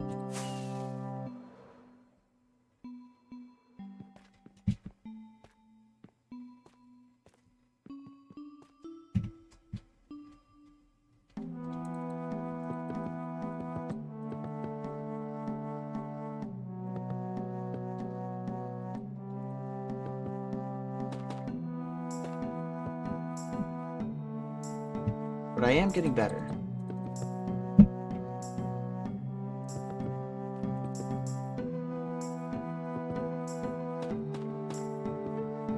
Going at super speeds. I can speak English. I know how the English language works.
Speak English. Well, you can't type English, but I don't know about your speaking ability.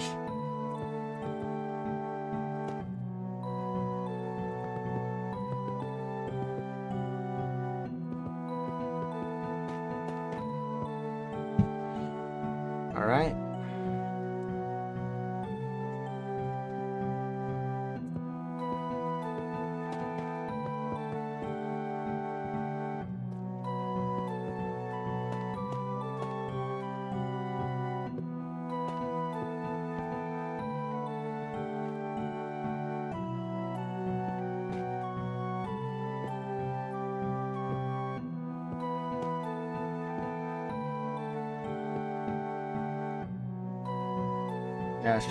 Yeah, yeah.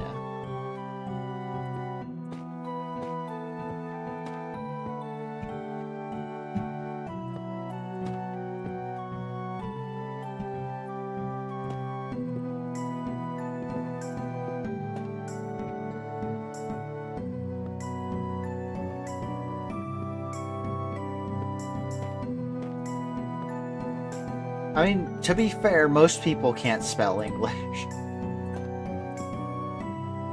English is like the stupidest language in the world to spell.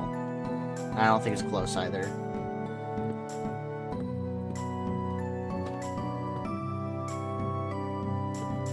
Then again, I'm not well versed in a lot of languages, but like, bro, English is so annoying.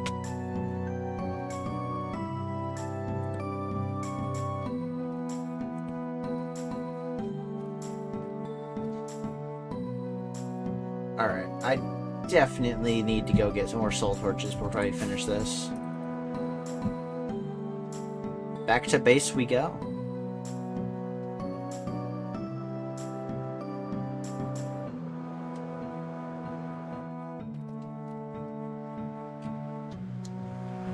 Non-native English speakers.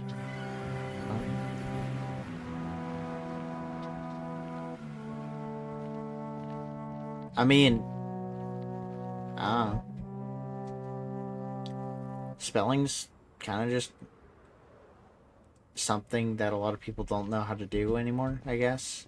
Autocorrect, but I'll be honest, even before autocorrect was a thing, people didn't know how to spell anyway.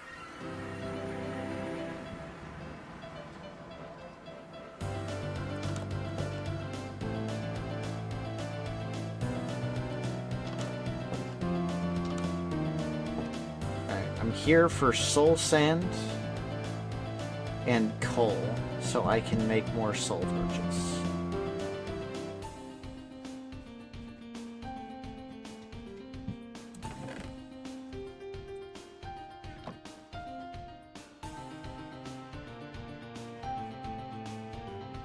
Soul sand should be here, right?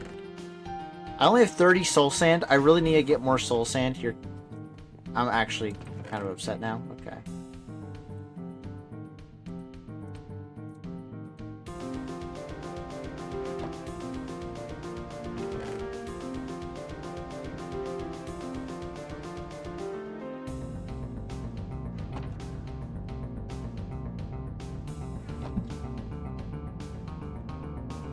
All right. Okay, you know how people say to touch grass and all that? Like, you do realize that 90% of people who go outside just can't touch grass? Like, a lot of people just live in cities, they're physically incapable of touching grass. See, maybe the real ones who needed to touch grass were the friends who made a long time.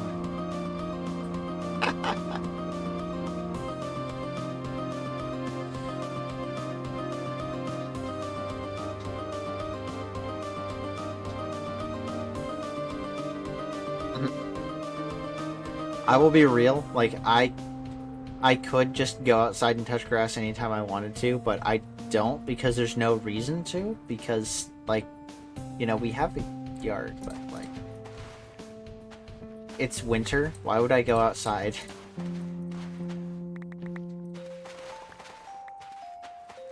I mean, yeah, checkmate, whatever people they are, I don't know.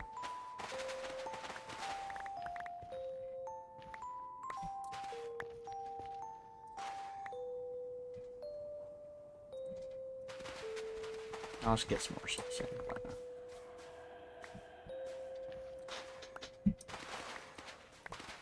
I mean, like, going outside is one thing, but touching grass specifically? I don't know, man. Like, who knows how dirty that grass is, right? Who knows what animals have been there?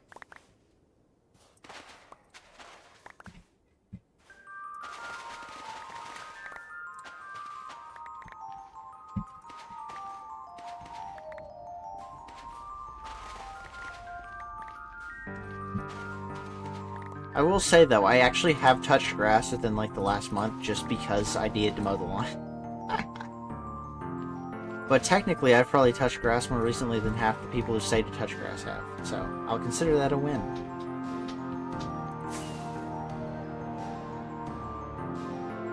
I mean, I go outside for stuff like walks. But, like, you know, going outside for the sake of going outside just makes no sense. We are people of purpose. We do things for a reason.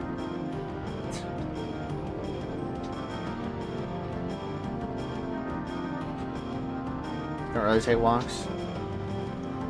I mean, it depends on where you live, I guess. Like where I live, walks are kind of fine. If you live in like a not great place for walks, though, a not great neighborhood, then you know, walking is not what you want to do. Touching grass is not what you want to do. Yeah, just don't want to. I mean, fair, but I've found that taking walks is like very, very nice and relaxing, you know?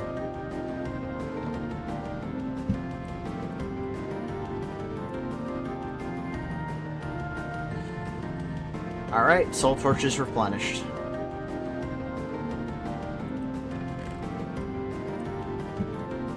But yeah.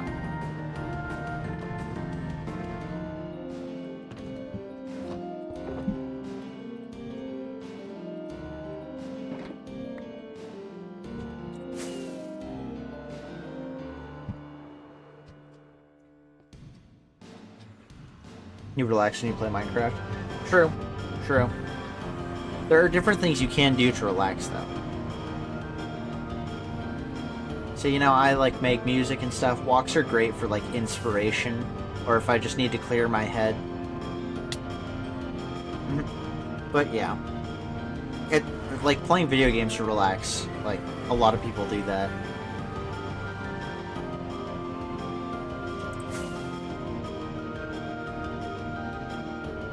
Man, this is coming along nicely.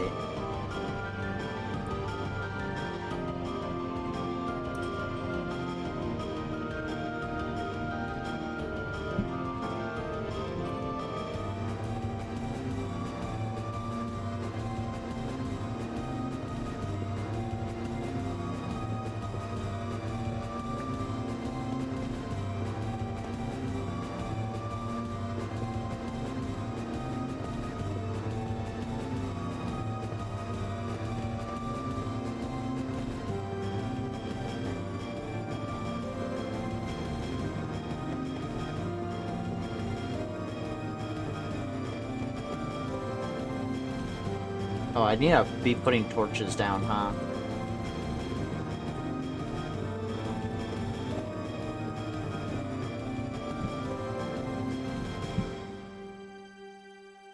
You build 3 to 4 times a year. I mean, building is not for everybody.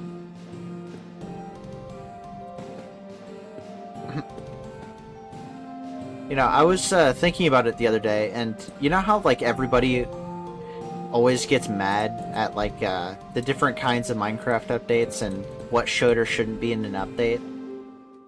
I kind of came to the realization that the best Minecraft updates are the ones that appeal to everybody without, you know, just being way too broad. The Nether update appeals to everybody because it updates a part of the game that, you know, a lot of people just didn't like. And to be fair, I still don't like the Nether, but it's less dumb than it was.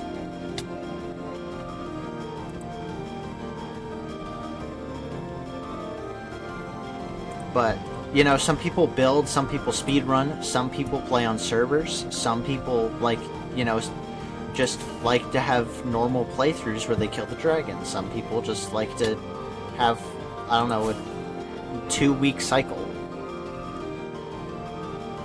Yeah, some people play hardcore and, you know, want that challenge. Some people play, like me, play peaceful because they just want to have fun with the game in that way. The thing with Minecraft is that there's no correct way to play. But the bad updates are ones that force you to play a certain way, like the Wild update.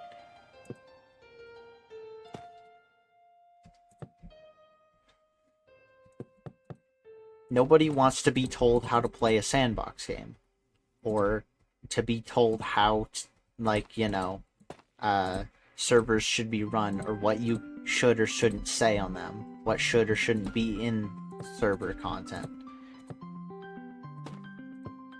You know, nobody likes these arbitrary restrictions in a game that's all about freedom. Or being told what to do in a game all about freedom. Minecraft updates should complement Minecraft's freedom of choice, not attempt to railroad the player.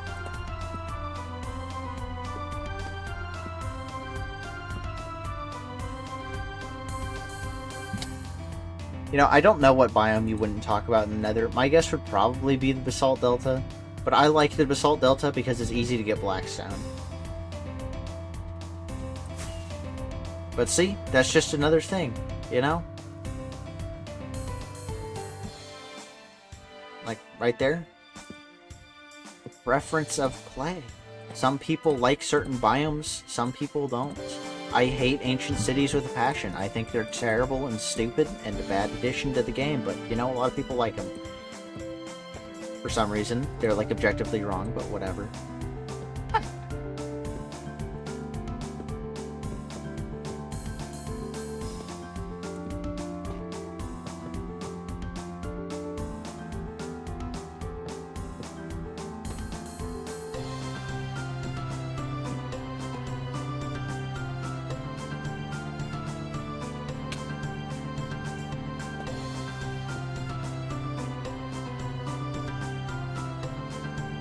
But yeah.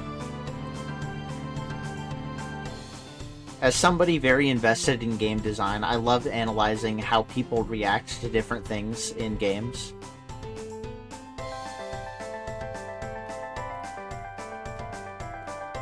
Yeah. Yeah, some people want Minecraft to have more linear progression, or like have, you know, big rewards for things like that. Some people don't want Minecraft to have progression like that because then it means it forces them to do something.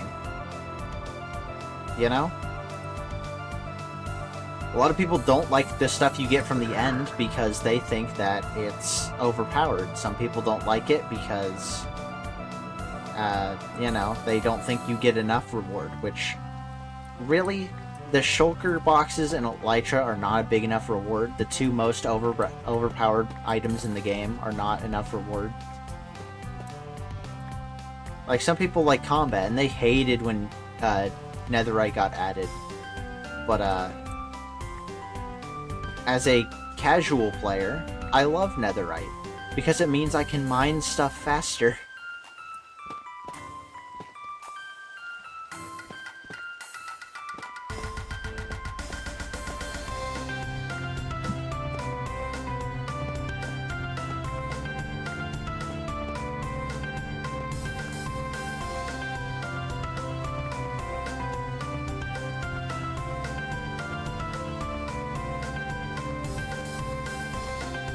Yeah, no, I never understood why people always thought netherite was so easy to get. No, it's not easy to get.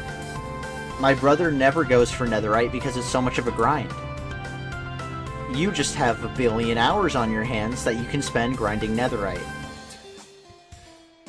You know, it's not easy to get, it's time-consuming. And time is a form of difficulty, at least in terms of Minecraft's progression.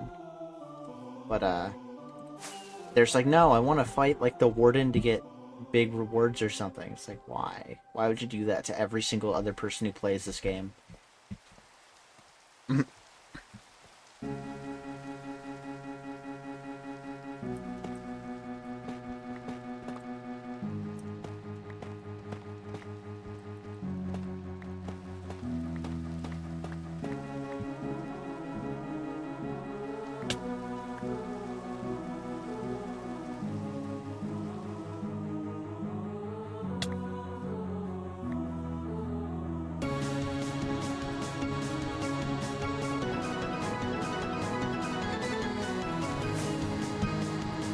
Also, to all the people that were complaining that diamonds didn't have a use, I hope you're happy. Because I'm not.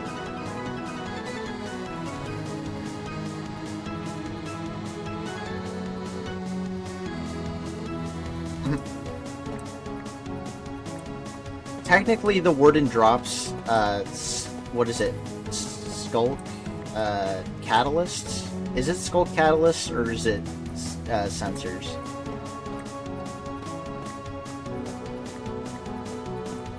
Honestly, I think the warden should give like a bunch of XP, kind of like, you know, Skulk does, and then also drop like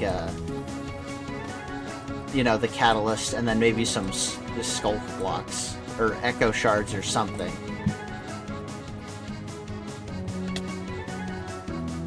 You know?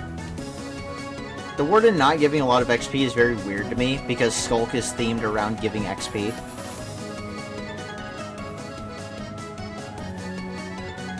Like, if the Warden was one of the biggest ways to get, or one of the best ways to get XP in the game, that would be neat, because, like, most people have Enderman farms anyway, right? If you go out of your way to kill the Warden, like, you should be rewarded for it that way, right?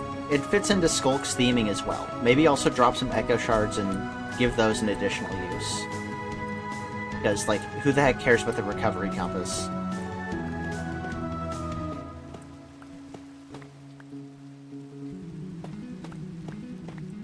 See, I'm an advocate for giving items more uses, right? I love it when old items get updated functionality, which is why I love the new Tough and Copper blocks.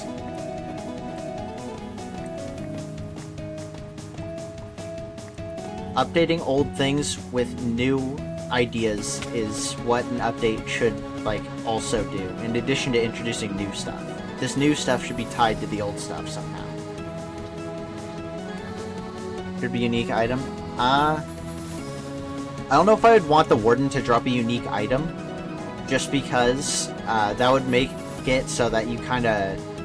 I mean, I guess, like, the Wither also drops a unique item, but the difference between the Wither and the Warden is that, well, two things. One is that the Wither is an actual boss fight, where the Warden is not. Like, the Wither is intended progression, while the Warden is not. So maybe if Echo Shards were used to craft, like, a consumable item or something. You know what would actually be really cool? Here's something you could do. You could make bottles of enchanting with Echo Shards in the potion table, and then the Warden could drop Echo Shards in addition to giving a bunch of XP. That's what they should do. They should rework Echo Shards to do that, and then the Warden can drop Echo Shards. So that way you can farm bottles of enchanting without villagers, and now you can, you know, use those Echo Shards for something.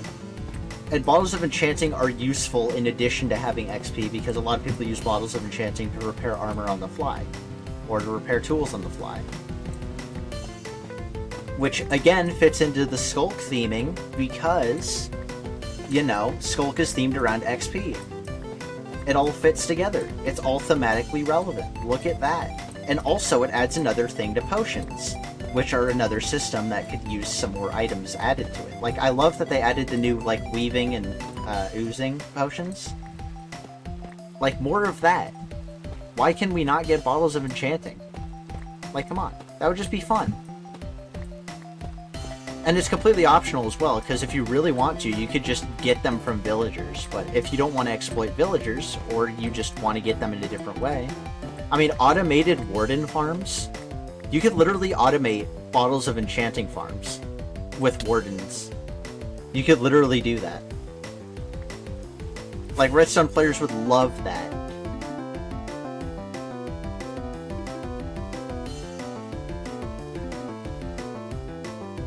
Like, obviously, since you didn't kill the Warden's XP drop wouldn't be there, but, like, you'd still get the Echo Shards, so you could still get the bottles.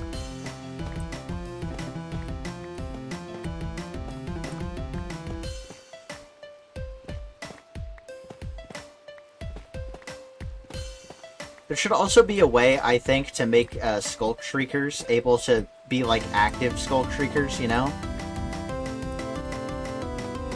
Because when you mine them and then pick them up, they are no longer able to be used to summon a Warden.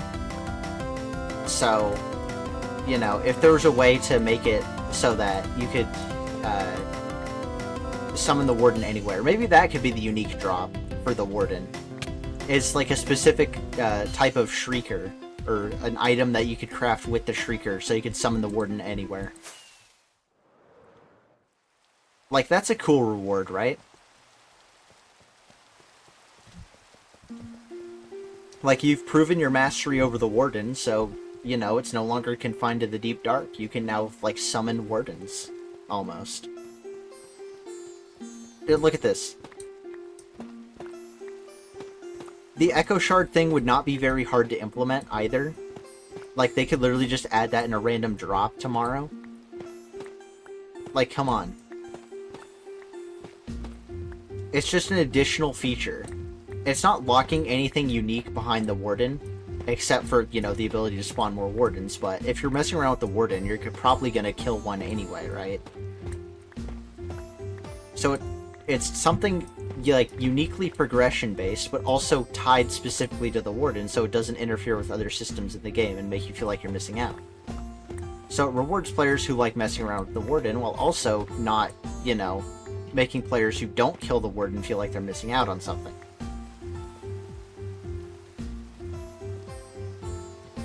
See, that's the kind of game design stuff I love to talk about.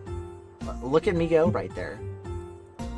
Doing Mojang's job better than they do. Like, every single time I open my mouth almost on this.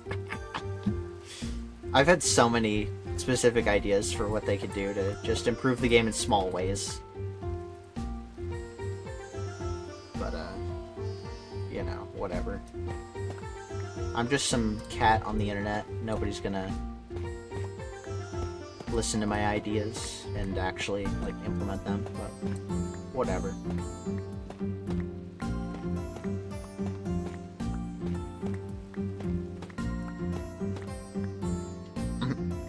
I should be Mojang dev.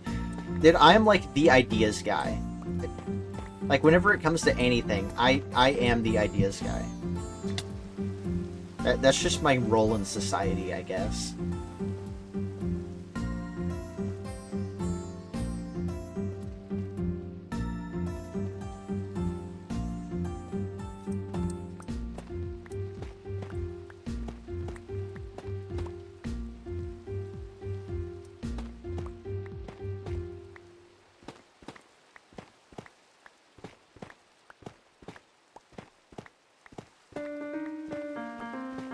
Also, can, like, Java just have the thing where if you bone meal a flower, you get more of that flower, please?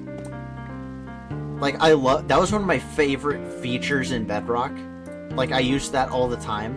It's so annoying that you can't do that in Java. Just please give that to us. I had to make, like, this whole contraption thing in order to farm, specifically dandelions, because I wanted orange dye. I had to make, like, a whole other contraption when I could have just dyed or bone mealed the flower.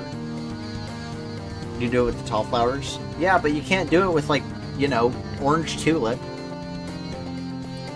Azure blue A. Azure blue A? Whatever. Like, come on. Come on. Just, like... It's just a quality of life feature. That's the kind of thing I love focusing on in game development, is quality of life features. What is the little things that people are going to, like, you know, just be so happy that they're there? It's not... It's when you update a game, you don't need to add, like, something insanely massive. You just need to make things more convenient for everybody. Or, you know, at least some people. One you need for... how did we get here? Yeah, well...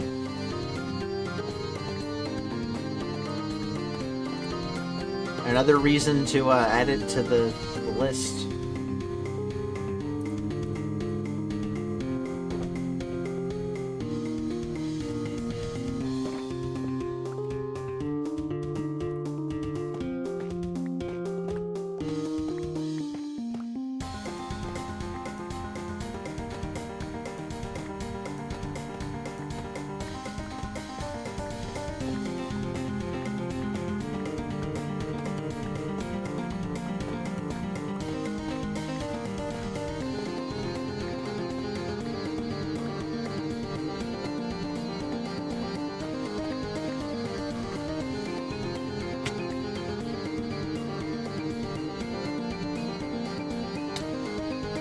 Also, something else that they're probably not gonna do, but, like, this would be cool, just as another quality of life thing, but, beacons, right? their range is very limited. You kind of need to, like, take them down and then set them back up and do all that, right? Well, no, you know how when you do give the beacons the resource, you give it, like, the ingot or just the diamond or whatever? Well, what if, when you gave it a block instead, the range was extended dramatically?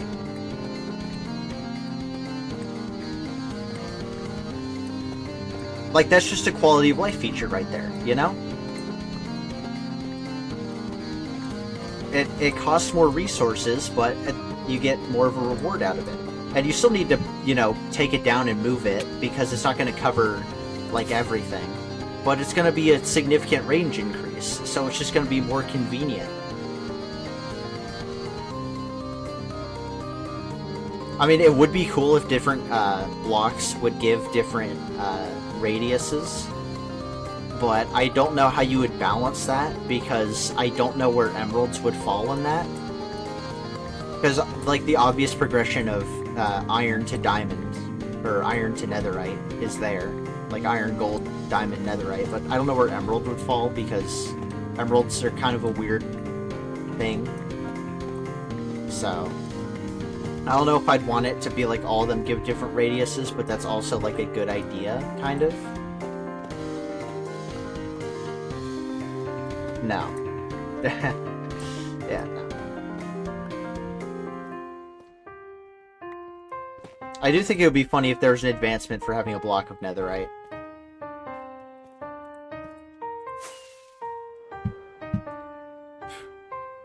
Gold from bastions, yeah. It's iron, emerald, gold. There's gold, iron, diamond. Gold below. No, gold has to be after iron, because iron farms are so much easier to make than, you know, pigman farms and everything. Iron is also just more common in the overworld. Like, yes, gold is more common overall. However, I think, like, iron's just abundance kind of makes it the premier candidate to be, like, the tier below. I mean, if you've seen what is it, Minecraft Steve and Smash Bros, gold is the tier above iron. It's like kind of a side grade, but, like, you know, whatever. I mean, maybe all three of those could give the same range, and then diamond or netherite gives, like, a larger range because you can't farm those infinitely. Maybe that's what you do. I mean, that's balanced, right?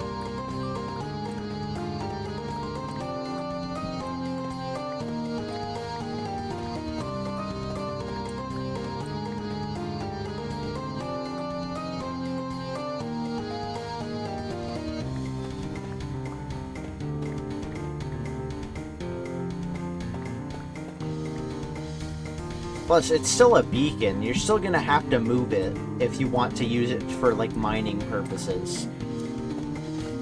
A lot of the times, extending the range is mostly gonna be useful for, like, either mining large areas, or if you just want to have speed boost over a large range.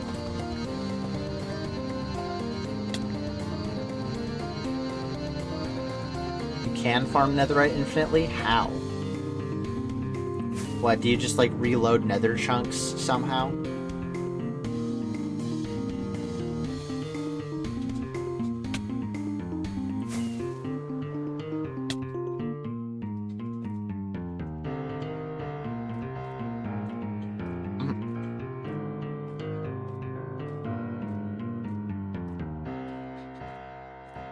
Oh, never goes. Okay.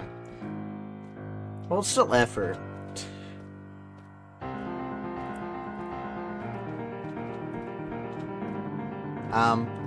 One thing I really want to do, just because, like, I hate how many diamonds you need per smithing template, is I would decrease the number from 7. Like, it doesn't have to just be 1 diamond, it could be more than 1. Like, I think 4 diamonds, and then 4 of the block, and then the template would be perfectly fine. But 7 is just too much, man.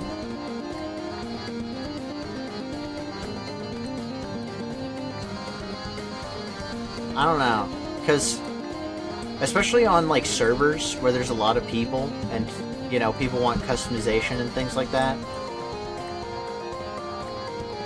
it's like it could be a hassle. I think 4 is a fair nerf.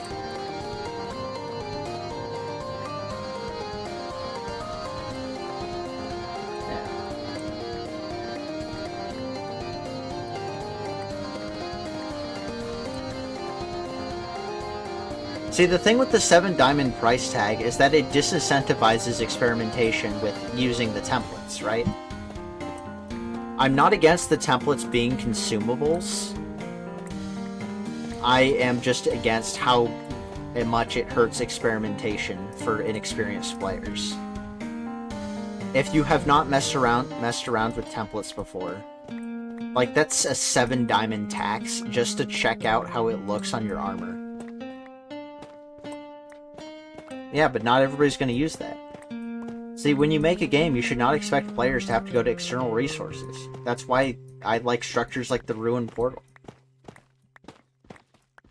That's why the main advancements page is so important in Minecraft. Because it tells players, you know, the things they can do.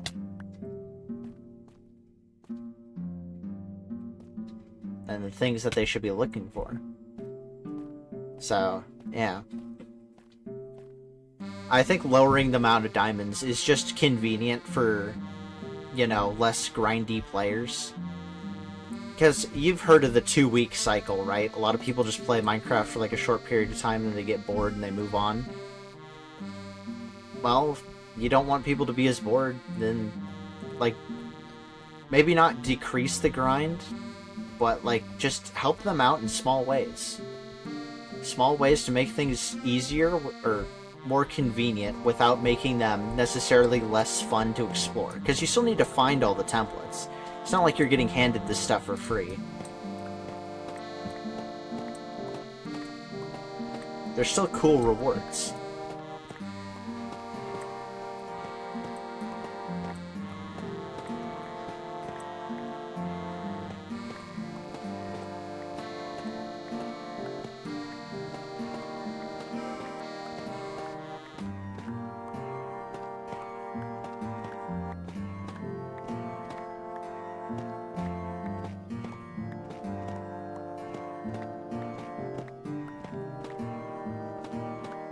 Did I miss one? I missed one.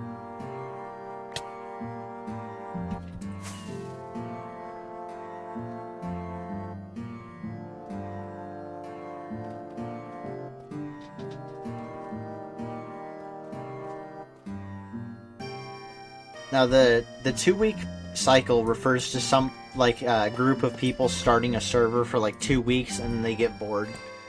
And then they just wait for the next update to come out so they make a new server.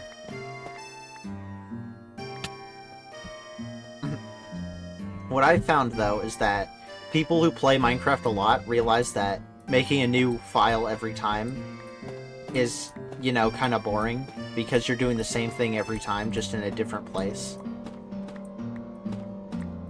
And that contributes to that 2-week feeling, I think, is the repetition of it.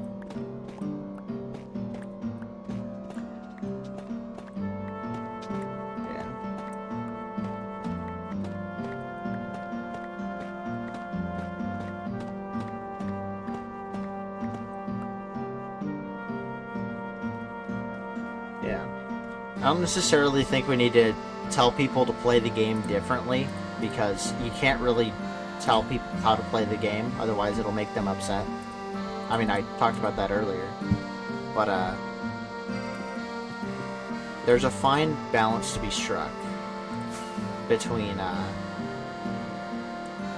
you know, giving players the tools to do things, and then just telling them what to do.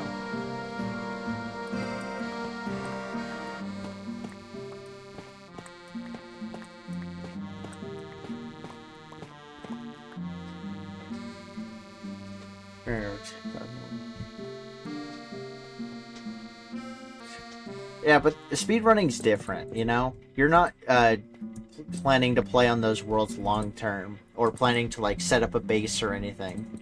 The point of those files is to, you know, play the game in the way you want to play it, which is to beat the game with specific criteria. That criteria being getting all the advancements.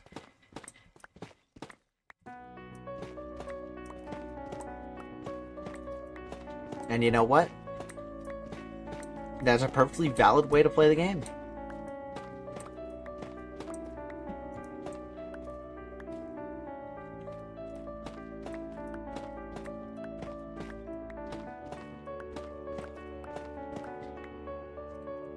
You know, I've seen some people complain about, like, when they start a new file, there's, like, the speedrunner person who goes and, like, beats the game instantly.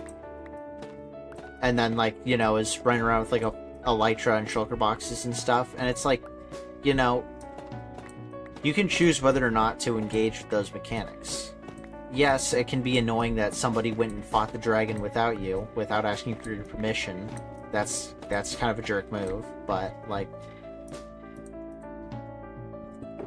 in regards to the rewards gained from that, you know, you don't have to play with those right away. It's a choice. It's an active choice. And before you say, like, you know, oh, I don't want to play the game suboptimally or whatever, because then I won't have as... I will feel like, you know, I'm doing, you know, taking more time and doing worse at the game.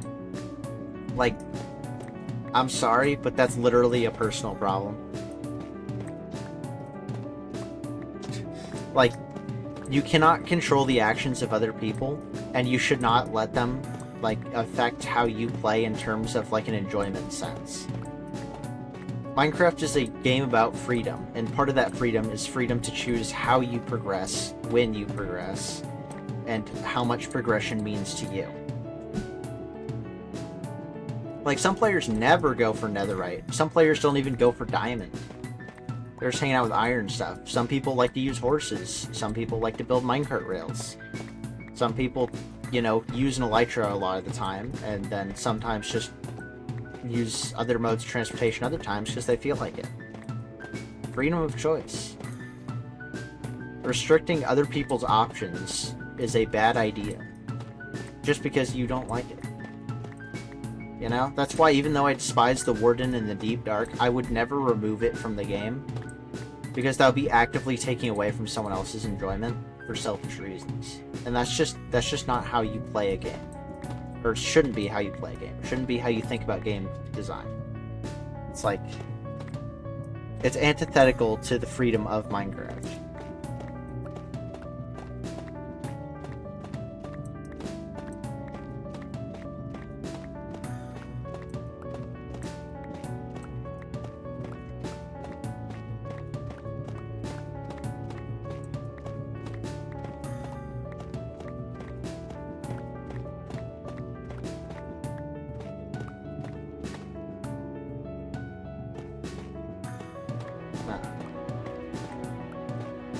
Whenever I talk about things I'd like to add to Minecraft, it's always about adding more options or quality of life features. Whenever I think about stuff to add to Minecraft, new biomes never crosses my mind. Like, whole new game mechanics never cross my mind. Because, like, as cool as that stuff is, you know, Minecraft at its core is already a very fleshed out game. It's a very, like, complete experience. So, if, like, adding new stuff would be really cool. Like, I could probably come up with a concept for an end update in, like, 5 minutes, but, you know, working with the systems that we already have and making those the best they can be, that's the kind of design approach I like to work with. At least, initially, anyway.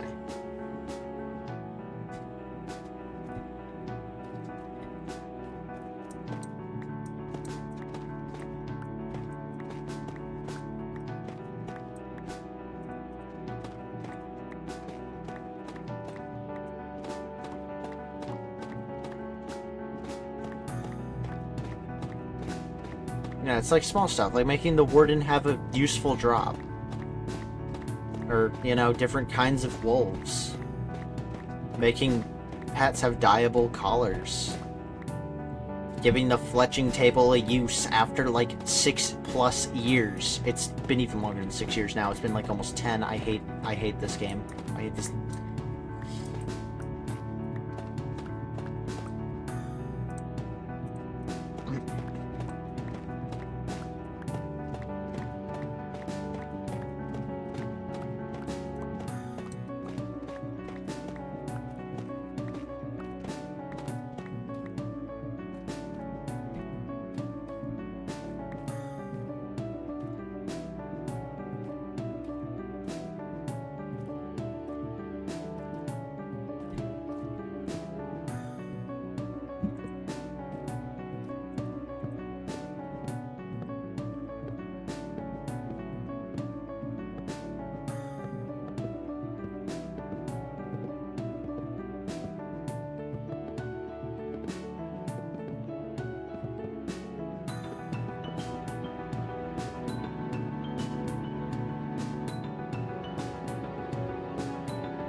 I love Minecraft.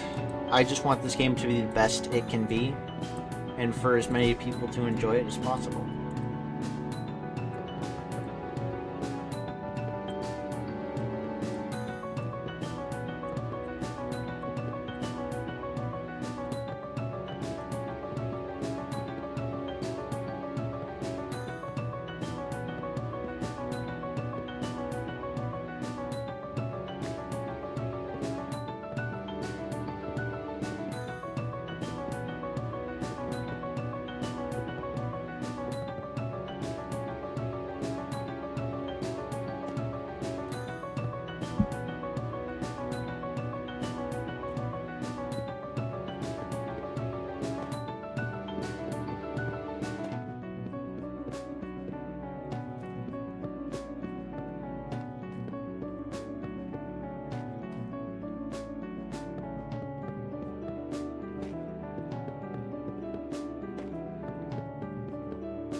Alright, we're out of cherry wood.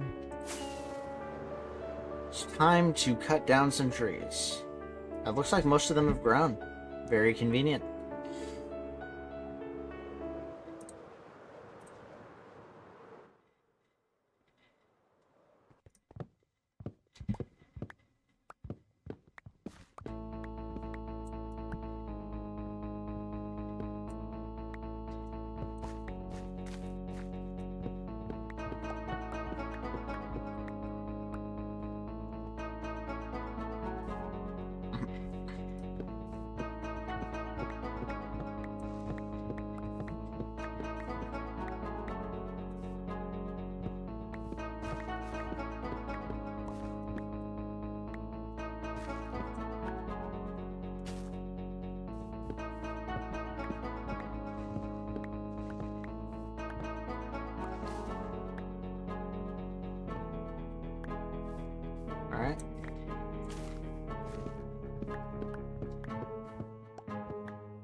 You know what I just thought of?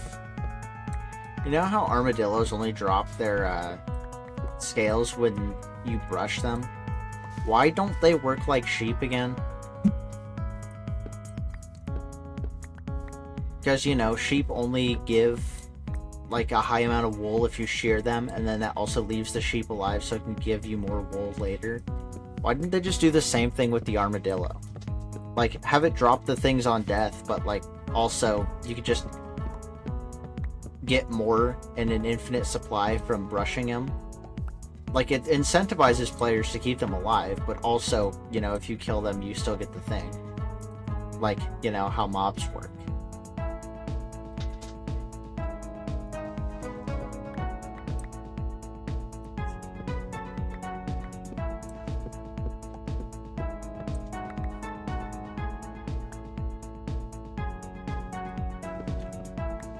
See, that right there does not take away from, like, Minecraft's, like, you know, reluctance to animal cruelty, I guess.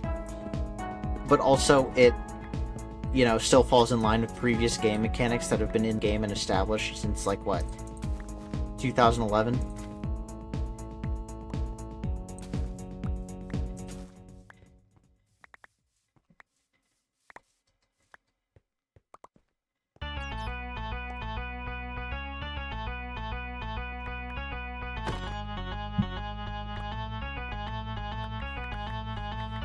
2010, I guess, but...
Alright, that's a lot of cherry wood. And back down we go.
Wait.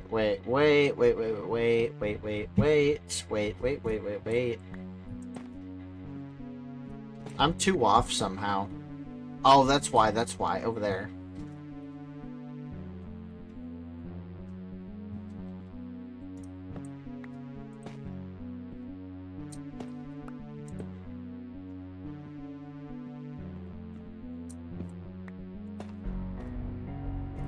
I got carried away.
Alright, there we go. Yeah, okay, that's good. Perfect.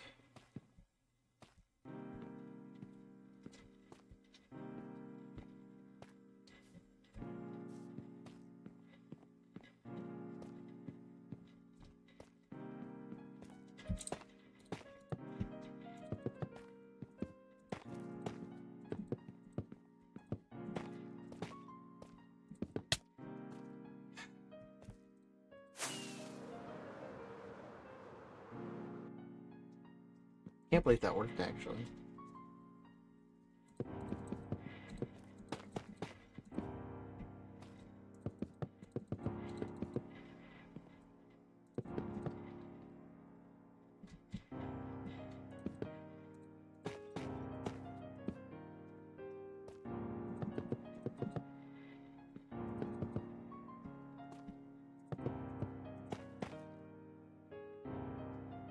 Oh. Alright. More locks. Wait.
Alright.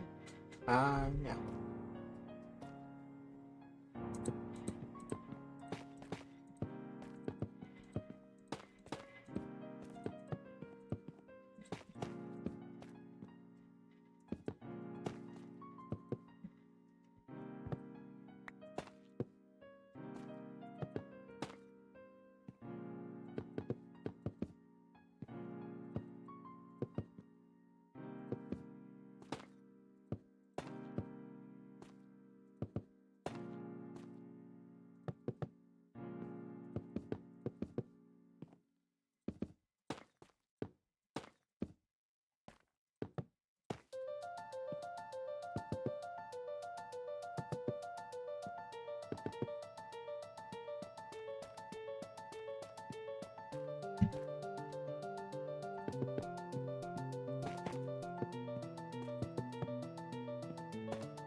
Bruh.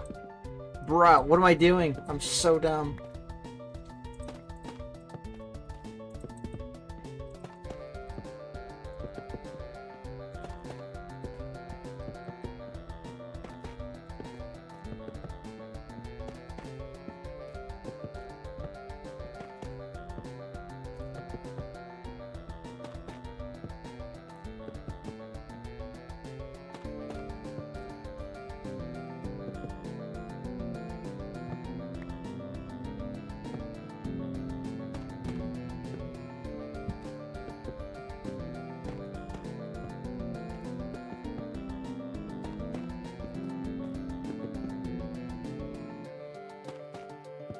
Alright.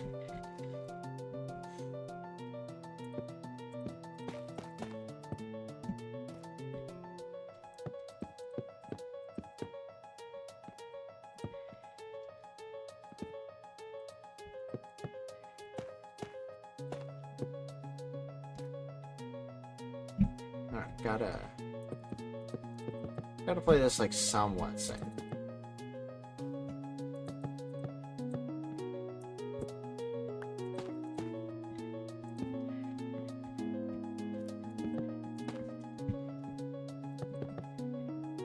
Alright.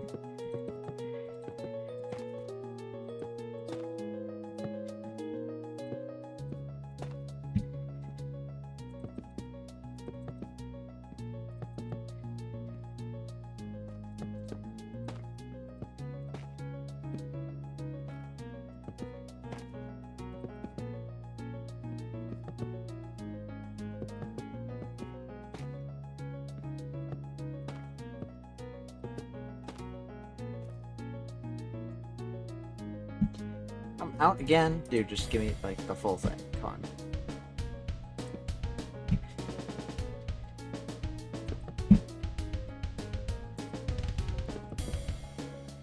Okay.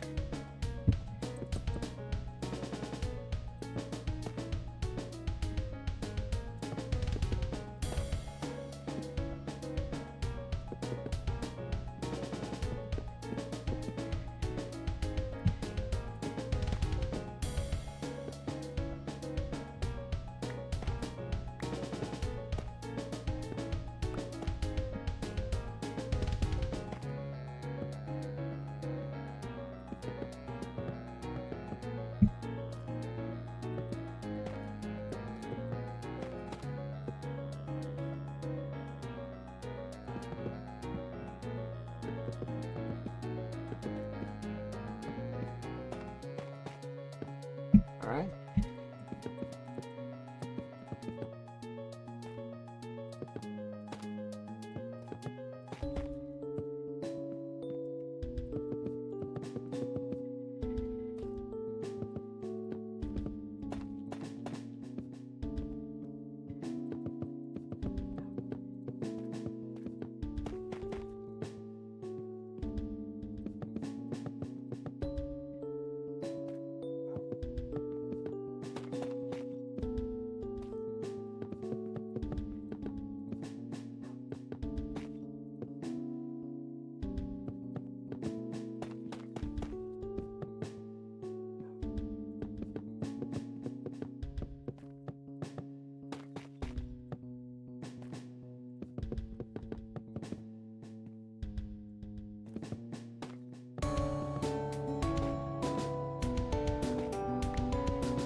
We got like so much more to do. But maybe we can knock out this.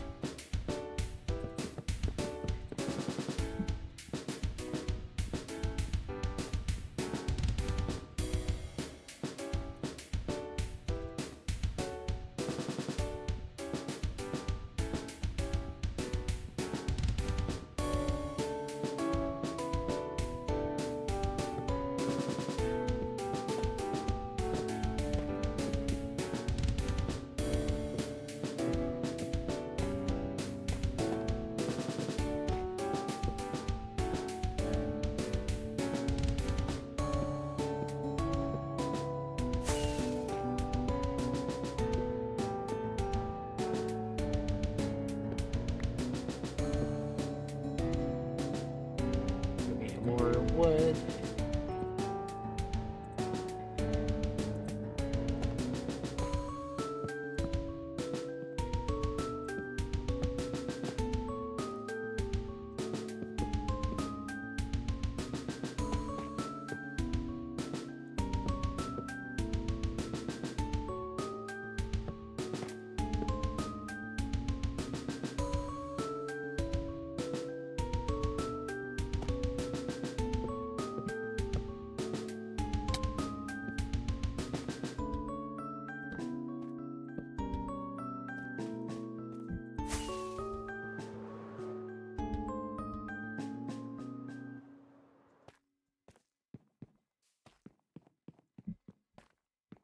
All right.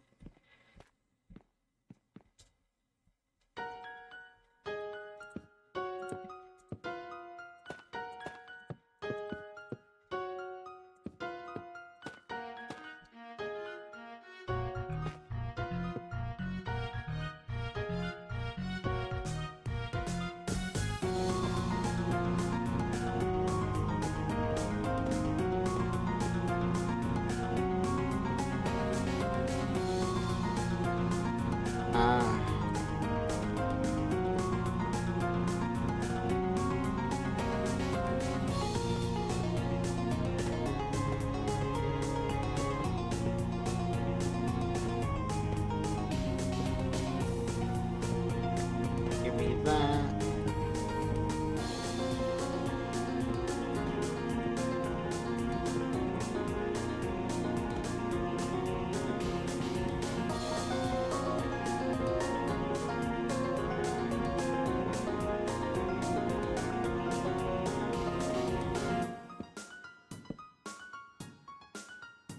Okay.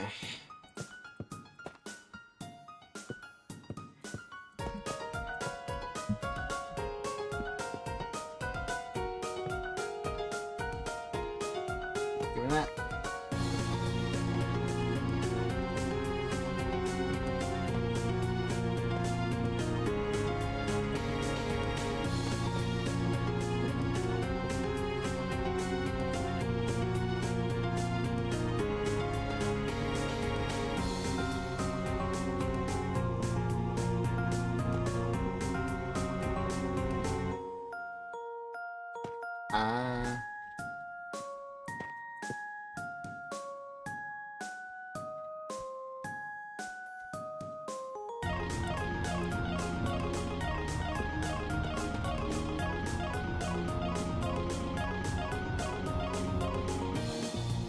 I need to just keep going. It's almost done. It's almost done.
Oh.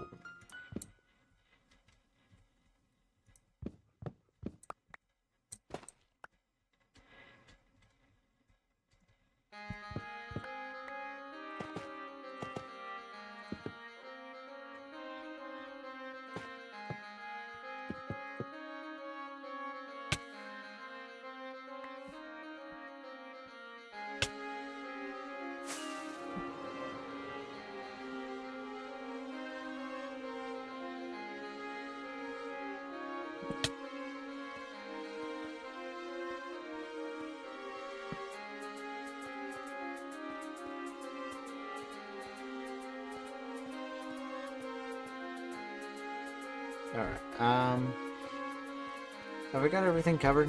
Looks like it.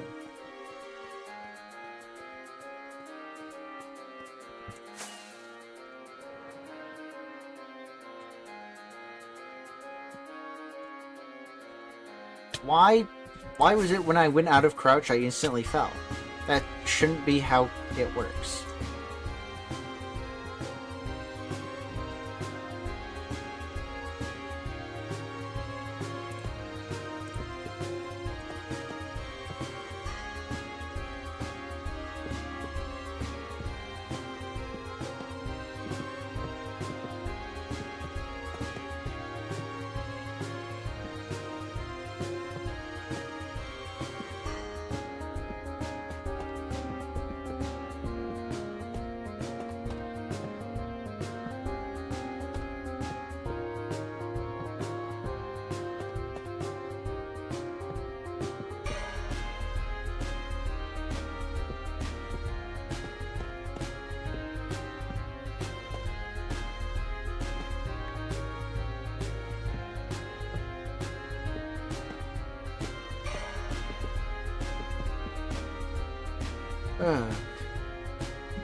Man, I've just been like focused. I've been very focused on this, and then I instantly mess up when I start talking again.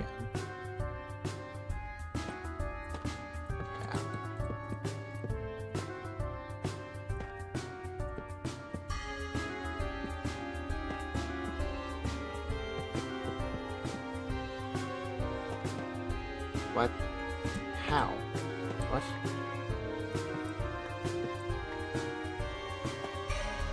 There we go.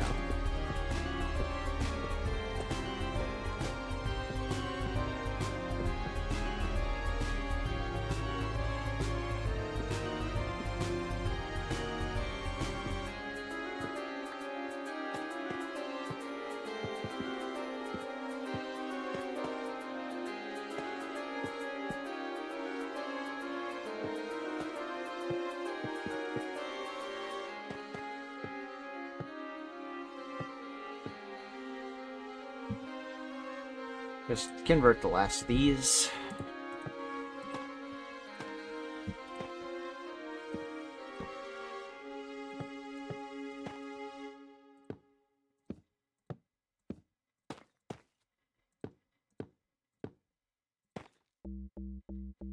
No.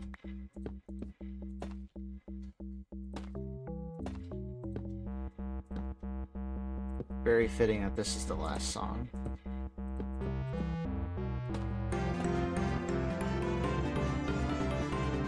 Okay.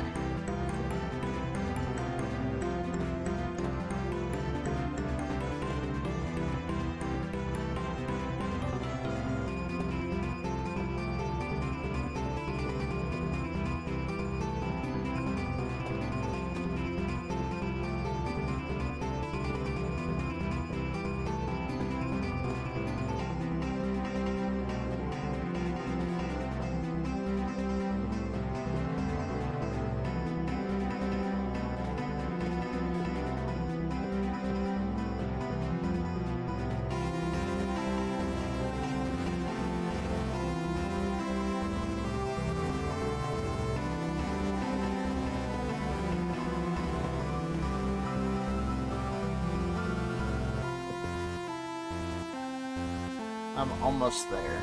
Almost there.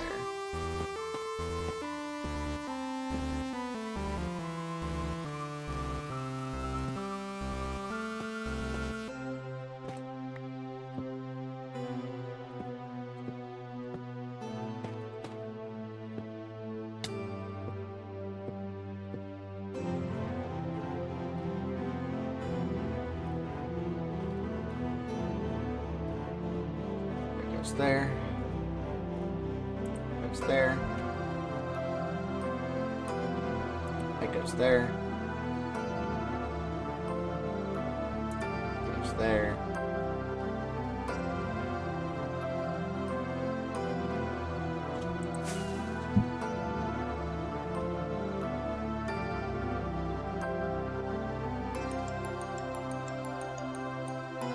Look at it. Look at it. Oh my goodness, dude.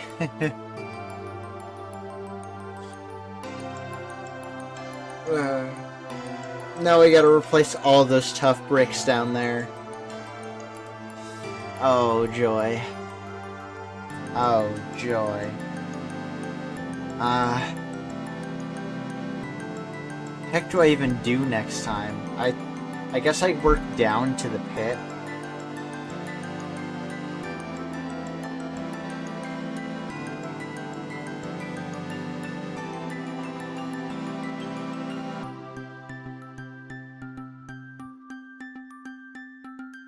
I guess I both work down to the pit and also work on the stands.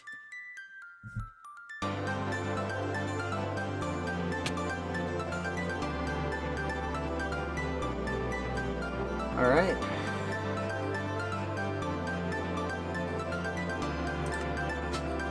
Until next time, Cattail, signing off. Bye.